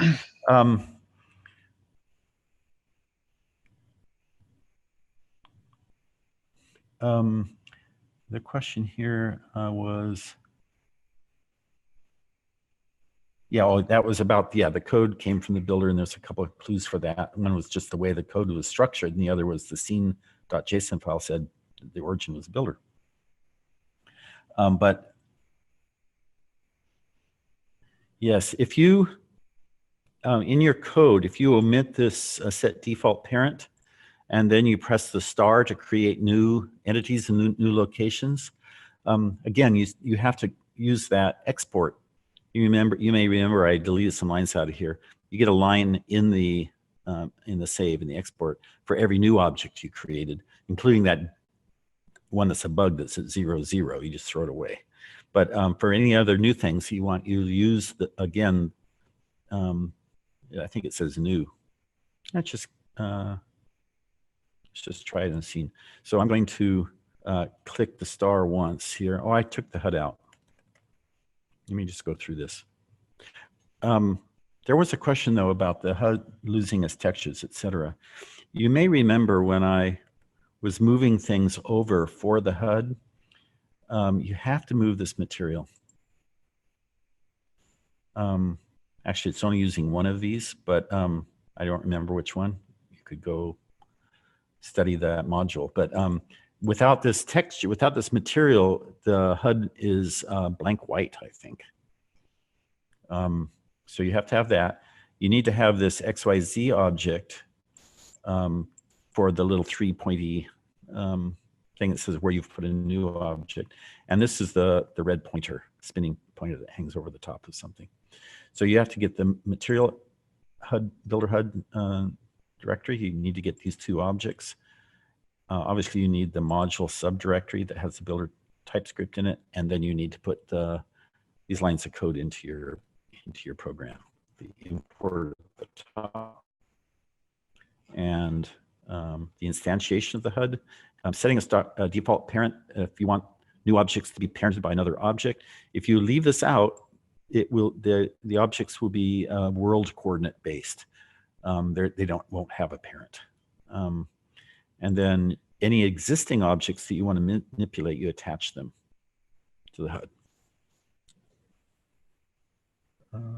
Just go back to the scene a little bit more. So get these guys back into operation here. That should complain down here. It does, because it doesn't know builder HUD until I turn this back on. And now there's no syntax there here. Control S. F5.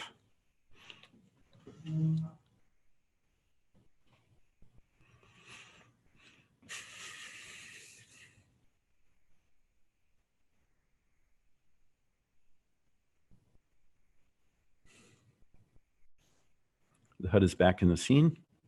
When I step into it, it disappears when we step out.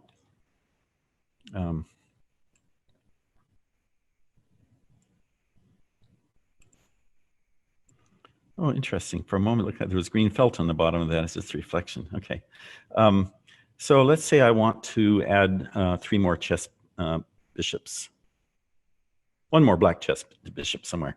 So I hit a star the first time, and because of the bug that I've not been able to figure out, and Decentraland hasn't been able to figure out, your camera position when you first start working the scene is always at 0, 0, even if you're not. Even if you come over here, it's setting it to the camera position and direction. So let's say I want to put the other black bishop over here. Got there. Why not? So I'm going to face, oh, maybe this direction. It will set the rotation in the vertical axis. So I'm hitting escape so I can get my cursor over here and hit a star.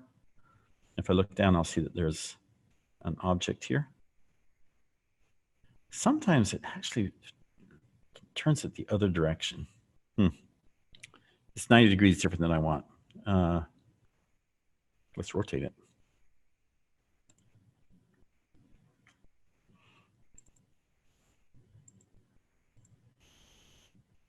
No, it's 180 degrees different than I want. So I'm going to, oops, not that arrow. So I hit the opposite. It's this one. Yeah, that was the direction I wanted it to face. And now if I hit the star, oops, I didn't mean to hit the star. I meant to hit the little save button. So we have an extra one in here. I hit the save button. I hit F12 to open up the console. Make sure I'm on the console tab. And in addition to the existing entity of that bishop, I've also spawned one at 0, 0, which I'm going to throw away, and 2 more. So it's spawned entity 2 is the one that I'm interested in. I could just take these parameters. It's really all I need. I don't need one other thing. And for the moment, I'm going to put them in a comment so that they don't give me a syntax error. And I'm going to duplicate this whole piece of code up here. And just put 2s on some of these things here. Oh, I don't need to instantiate the shape again. I can use the same shape. Save myself some memory. 2, back at 2.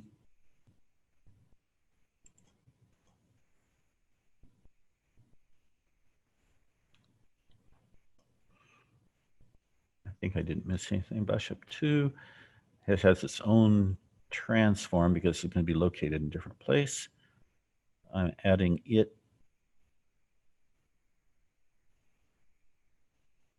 I'm adding this, the second transform to it, the second one, and I'm adding it to the engine.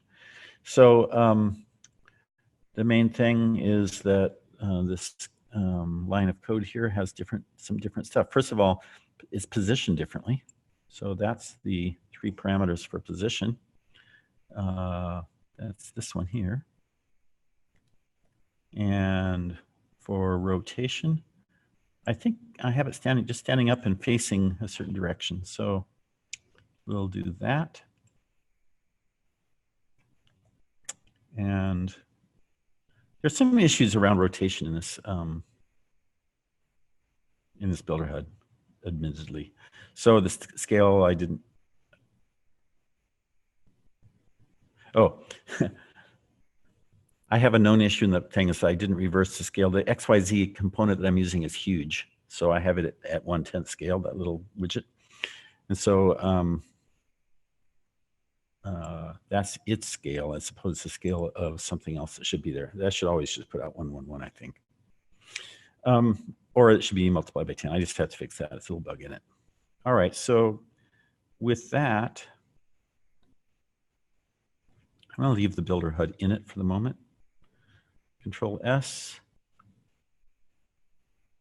reload. The widgets will be gone, but the chess piece should be there.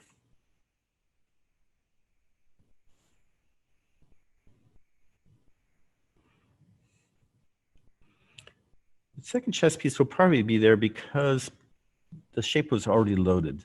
So it's probably going to avoid that bug. But if it doesn't, I will kill and restart the scene. Okay. Did I leave anything out? To this added. Transform is being added number 2. Okay. No, that looks right. The engine add entity. Those are no. That's not right. There's 2 also. I think that one's okay. So I think it's this bug.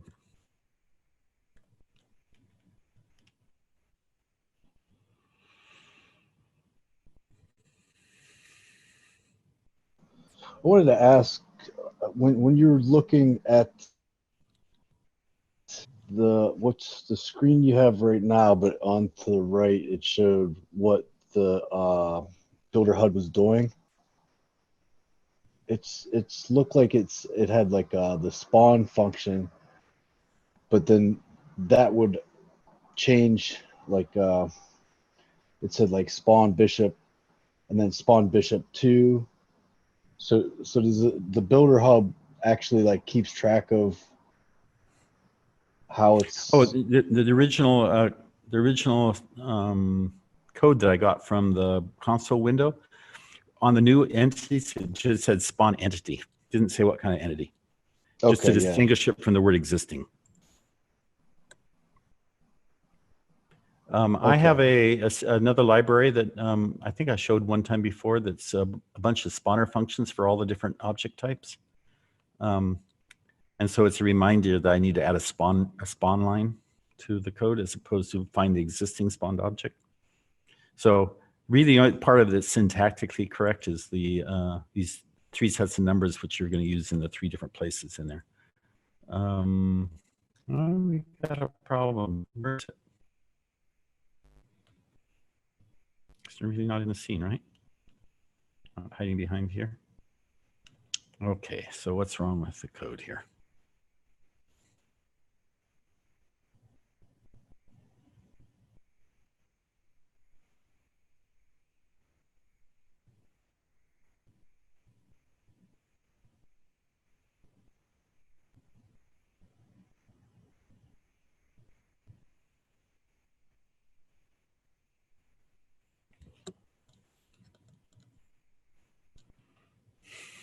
I have a theory that if I say 0, 0, 0 here, just don't rotate it at all, that it may appear, it may be under the table. Just a theory.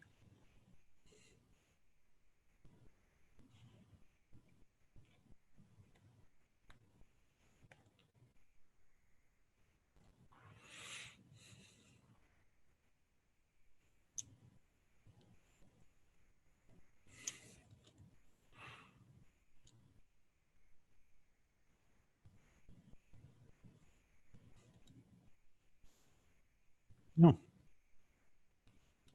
Something wrong with this code.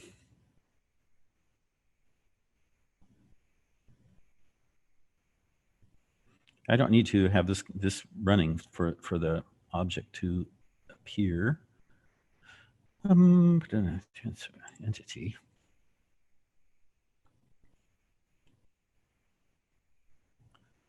Oh, I'm not adding a shape to it. I deleted some line. I deleted too many lines. I have the shape already, but I do need to add it to the object. That's what it is. It has no shape. It's just a point in space. So although I'm recycling the shape from the first thing, I do need to also assign that shape to the second thing. There's pros and cons to doing this. It saves a little bit on memory. It probably saves a little bit on performance.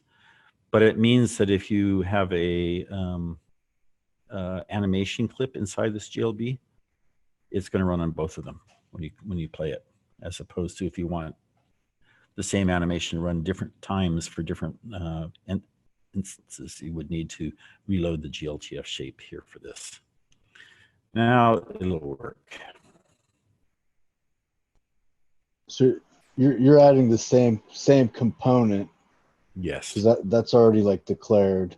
Yes. And then you changed it with the builder hub, and then that's the only thing that was missing before, so it should show up now. Yeah. Right? Yep. And it's facing north. I guess that's the direction. I've never known what that little slot was. I think that's for putting in the bishop's the white color or something. Anyway, there we have it. And I'm just going to open it up for questions. Discussion. I'm going to announce it here again at the end in case people arrived late, the things I announced at the beginning. So if you have questions, jump right in, type them in the thing.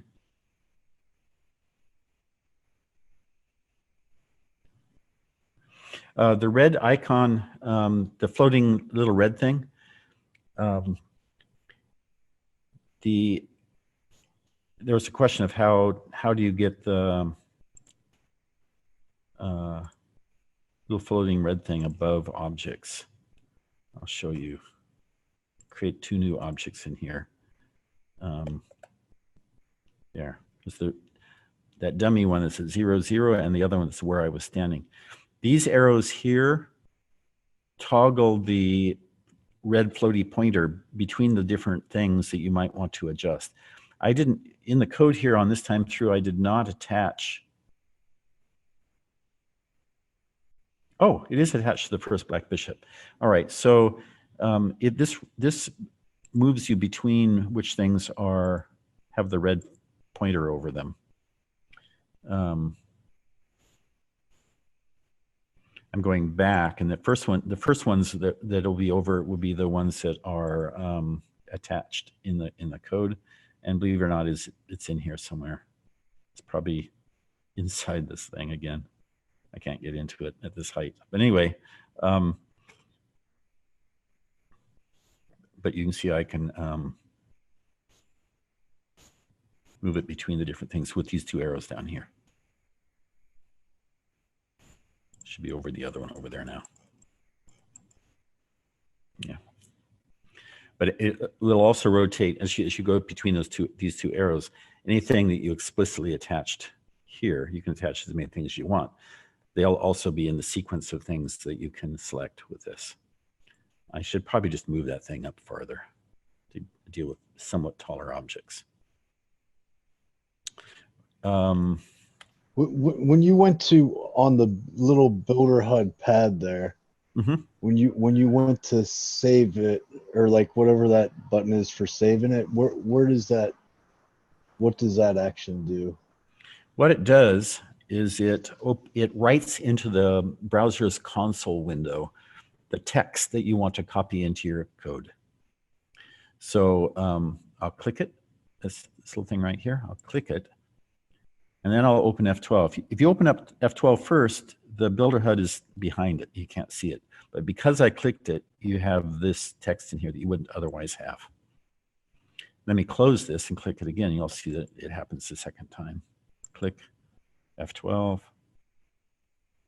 Now it's in here twice. See?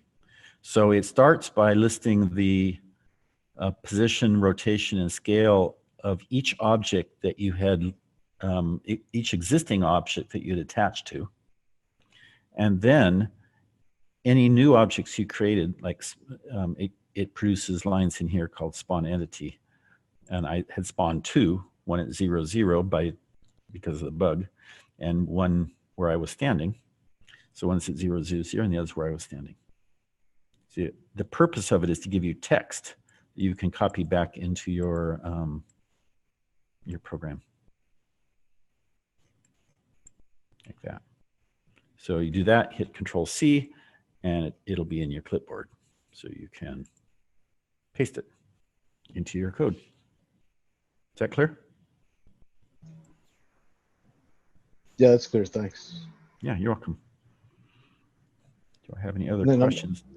I was just looking at how it says spawn entity 1, spawn entity 2. So the builder hub creates. It knows yeah. the order, and it is actually creating new objects in the scene, but only in memory, not in your code. I see. Just in the runtime memory. Code can spawn new objects. It can also move them around. It can rotate them, it can delete them. So the Builder HUD has the code in that module to add these little widgets here and there all over the scene temporarily, and for you to select between them. And where you place them, that's the coordinates you'll get. And the numbers 1, 2, are just the order in which they were created. But your job is then to save it out to the console, to copy the relevant parameters that you need and paste them into the right places in your code. This just saves you having to iteratively many times adjust something a little bit for size, rotation, or position. All right, I did want to see, is there any other chat before I make the closing announcements again?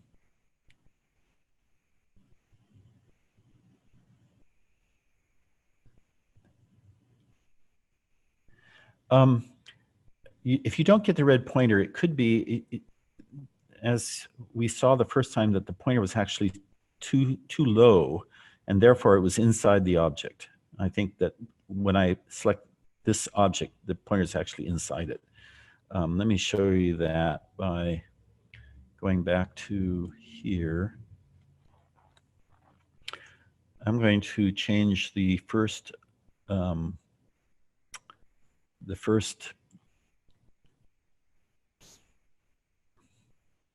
bishop to also just be standing up. And then I'm going to attach the entity to both, attach to both entities. Reload the scene. Bishop should be standing up, and since it does not have a collider, I can stick my head inside and you'll be able to see that the pointer is actually inside it. So it's possible if you're not getting the pointer at all, it is because it's actually inside an object that's bigger than the height at which the pointer sits a couple meters up from where the base of the object is. So initially the pointer is on the first object you attach to, which is this one. If I look down, look up, there it is. It's inside the thing, which is why we're not seeing it. And that happens. I probably can figure out eventually how tall things are, but right now there's no way to do that. If I hit, the reason that HUD shows here is because I had F12 already open when I started. So if I hit star once, it puts something at 0, 0. If I go over here between these two and hit star again, oops, escape, click star for a new one, it's at my feet here. And now if I stand back here, can't go too far back or the HUD disappears, but if I go over here and turn around, you can see all three of the objects here, right? Yes. All four of the objects. Both of these are in the mix because they were both called explicitly here as attached. And then these two things which I added, first this one and then this one. So the order is 1, 2 bishops, 3, 4 for the widgets. And as I add new widgets, it selects them. So if I go back, it should go back to the other widget over there, which it does. Go back once more, it'll be inside this bishop.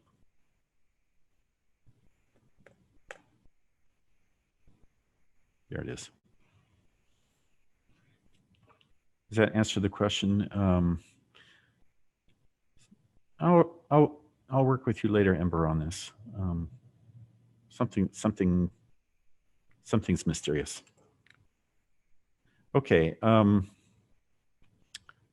Any other questions before I just want to repeat the announcements I made at the beginning of the session because some people arrived a little late. The one thing is that people are receiving invitations to the private beta. For a while, they were doing 50 each Friday. I think they've increased that number now. And the queue to be in line for it for the general public is the order in which people created an avatar with or without buying a name. Because when they created an avatar, they submitted their email address. So the order in which people did that is the order in which people are being invited. They're trying to grow it gradually so they don't get overwhelmed by support questions. They're trying to find bugs, but they only needed the bug report once. They don't need it 1,000 times from 1,000 people. So they're growing it gradually, and they're up to hundreds now of people in the world. And Sam Hamilton invited me to give early access to the students of this class. In other words, be moved to the head of the line. So if you haven't received an email like this about early access to Decentraland that tells you how to get in, and you haven't given me your email address already, or even if you have and it's been a while and you haven't gotten it, just ping me, make sure I have your email address, and I can send it to Sam and he will prioritize you at the head of the queue to get in within a week or two. That way you can walk around the world and see it. And as we get to the point where you can upload things into the world, then you can go see your builds. So that's one announcement. The second announcement is that Decentraland is in the process of loaning this class or the university the use of some land in Decentraland that we can in turn make available on a temporary basis to students in the class. It's my intention to when I get those when I get access to that land to provide to you to your Ethereum address, which I'll need to get from you, your ability to upload to a parcel of land somewhere in Decentraland. I plan to do that for people who have, when I have them, I don't have them yet. When I have them, I'll make them available to those who've completed the first 4 assignments. Assignment 6 involves uploading things to land, so that's about the right time. I think that I will have that land in hand in the next week or so. So finish number 4, make sure I have your Ethereum address. Send that to me privately. And I have received a few already from people and recording them, but if in doubt, send it to me again. And then finally, we will be giving out certificates of completion for people who complete all the assignments. And that will come in the form of an emailed PDF file that has your name on the certificate. It's a lovely certificate. I've seen it already. And so I need your email address and I need your name for it that you want on the certificate. So we are also considering the possibility of creating a non-fungible token representing a certificate of completion for you individually as well, which we would also send to your Ethereum address when we get them made. So if you haven't already, or if you can't remember if you have, private message me your name, your email, as you want it on the certificate, your email address, to which we would send the PDF, and I will make sure that Sam has it for early entry into the beta. And finally, your Ethereum address for the land loan and for the non-fungible token when we make them. And with that, I think I'm done with what I had for today. Does anybody have any questions?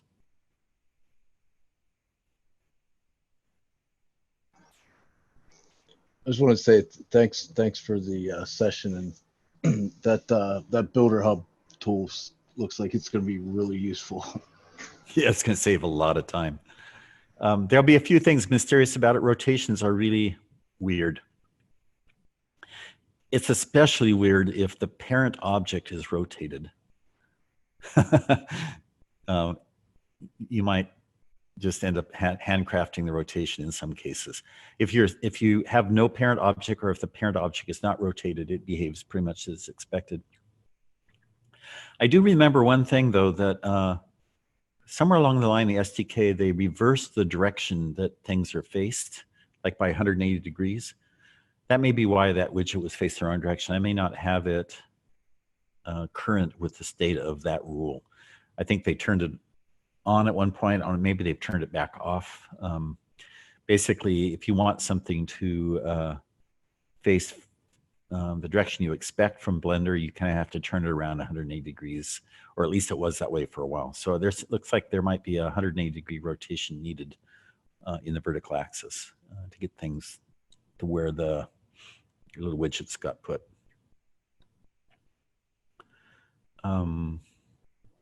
I just want to say one other thing about the land for the students. It's not a transfer of land to your wallet. It's the assignment of your wallet to have a role on that land to be able to upload to it. So you would use your wallet during a DCL deploy command, and it would be allowed to deploy to that land. The land would not be in your wallet. So just be clear about that. We'll be, however long Decentraland is allowing us to use the land that way, we'll be recycling it for classes in the future. So you'd have it for weeks, maybe months before, and maybe longer before we would need to make that land available to another student in another class. In the meantime, you might want to consider buying some land or getting involved in a district where you might be able to help, and they might let you use some of the district land for a while. There's various ways to get land. If you look at lesson 6, there's a list of them, of ways to get access to land.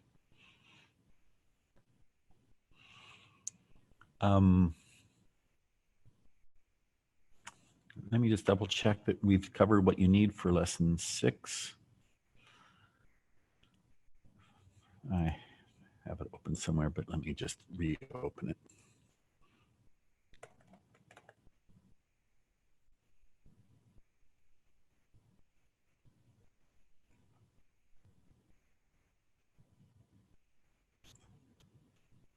No, not 6, 5, sorry.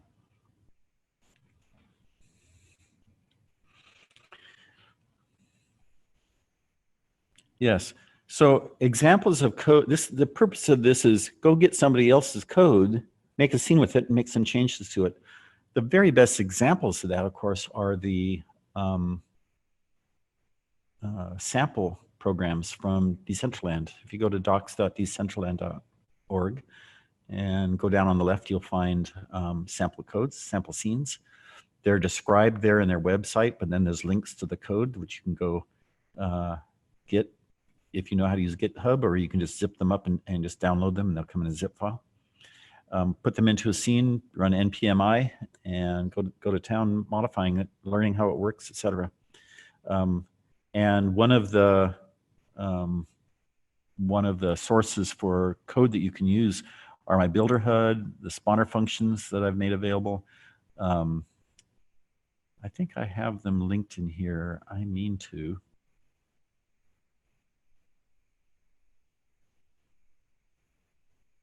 I put the spawner functions into a file that you can download. I'll put in here where those are in GitHub too, GitLab.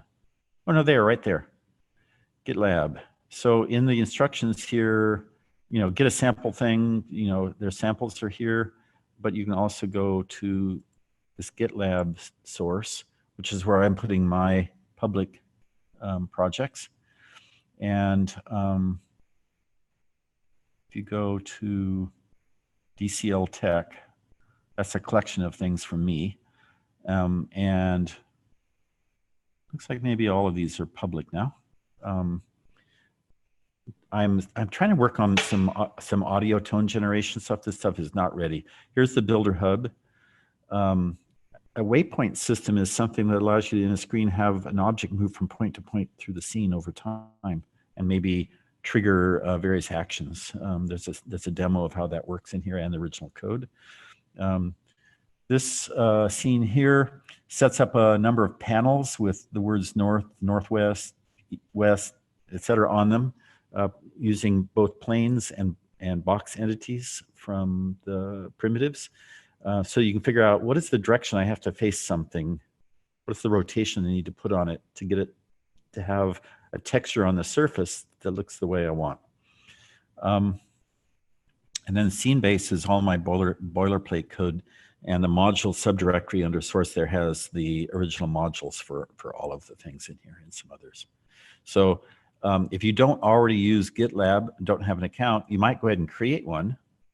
But if you don't know how to use it yet, let me go into Builderhead and show you how you get the code when you don't have an account. If you already know Git as a tool, you use git clone and this URL here, which you can obtain there. Otherwise, you say download right here, and it gives you any of these formats, a zip file, for example. And if you open this up, you'll find, does it look like a scene? Yep. In here, you'll find the materials, the models you need for those two objects, the source modules directory has the builder HUD in it. This example also uses my spawner function. So this one would get you both. The purpose of this lesson then is to, where did I put it here? Here it is to make use of somebody else's code. Put it in your scene. You can take a snippet like the builder HUD, or you can start with one of the sample scenes. There's some pretty interesting stuff going on in some of the sample scenes, including there's an advanced couple of scenes that allow multiple scene visitors to see what's going on at the same time as somebody else is seeing it, like being able to write on a board or open a door, and everybody sees it happen at the same time. So yeah, take a look through. There's animations, there's colliders. Oh, I could spend a few more minutes showing people how to use a collider. There's some questions about colliders, and they're not too bad, but I put a collider on that chess piece. Why did I do that? Going back to Blender, what I do is I create another entity. So in this Blender file, I'm going to, in object mode, I'm going to add mesh of a cube. I'm going to reshape the cube to become the blender I want, the collider I want, but it's in the right place. It's just not the shape and size I want. So I'm going to click on the scale tool over here instead of the move tool. I'm going to make it smaller on the two dimensions that are indicated by a flat thing on the ground here. So it's like moving this in and moving this in at the same time, just by grabbing this, and it moves them together. So make it maybe that big. And then I'm also going to make it taller, but it is partly below the ground. So I'm going to click on move over here and move it up. I'm going to alt click on the ground and see that it could go up a little bit more, cover the top of the thing, and there. So there is what I want to use in my collider. Somebody won't walk through this box. It's a reasonable substitution for the collision of the object. I could make it a little bit smaller. Oops. Which we'll see. If I could ask a quick question. So when you go into the mesh, like, so you already have a mesh of the object, right? Mm-hmm. Would you be able to copy that and then do a new mesh and then paste that, and that would be the same exact thing, and then use that as? Yes, you could. And why do you think you wouldn't want to do it that way? There's exactly one and only one reason. I'm not sure. Number of triangles in your scene. Oh, okay. Yeah. That mesh object is pretty complicated. Yeah. It currently has, let me just move this over here. It has, this is not low poly. This has 2,962 triangles in it. You now have almost 6,000 triangles. A cube has 6 faces, each is 2 triangles, so you have a dozen. You've added a dozen triangles instead of 3,000. That's the only reason. Otherwise, if it's a very simple object, go for it. Just copy it. But here's what you have to do. This, I'm going to click on the eye to make sure I have the right thing here. Make it visible and invisible, so I know I have the right thing. And what I want to do is I want to rename, I'm clicking on the word cube here. I want to rename this so that I know what it's for and I know what it is. It's for the bishop, so I'll say black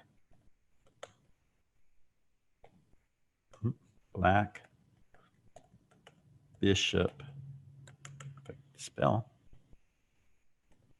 1. That's the thing it's for. But it can be any, you could call it just X or cube or anything. It really doesn't matter what the first part of the name is. But the important part is the last part of the name of this entity.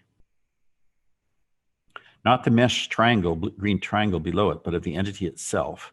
Has to end with underscore collider. That tells the Decentraland renderer to treat it differently. Don't render it, use it as a collider object instead. If I export this now,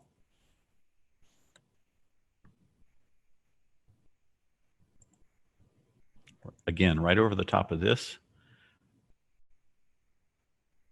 I want the whole scene. I don't remember if I have 2 objects. Maybe one of them isn't selected. I want all of it, so I'm not checking selected. So making sure it says GLB here. Double click.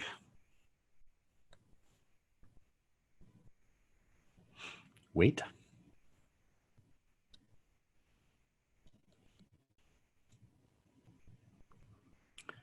I'll tab back to where the scene is running, Control C a couple times, restart it. Go here, wait for it to finish. And now I should not be able to, Control F5, should not be able to walk through the object.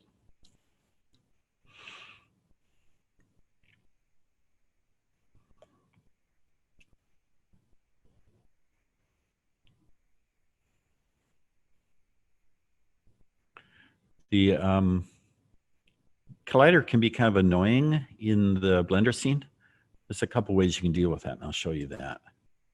I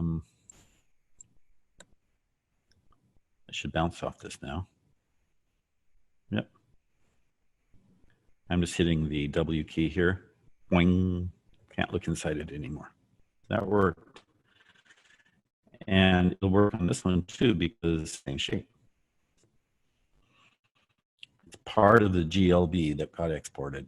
Even though it's 2 different objects in here, the whole thing got exported as a GLB. So there's 2 ways to deal with, and I want to work on this model. I don't want to see this. The easiest thing, of course, is just make it invisible. That's the easiest thing.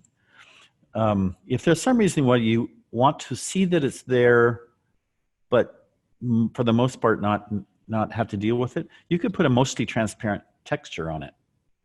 I've done that a couple times. It's a little bit of work, doesn't really gain you a lot. Yeah, a transparent material, but it does work. I've set it down to like 10% transparency, and you can see the object inside it. You can click on the object. You can deal with what you want. So there's colliders. Anything else that people need me to cover today before we end?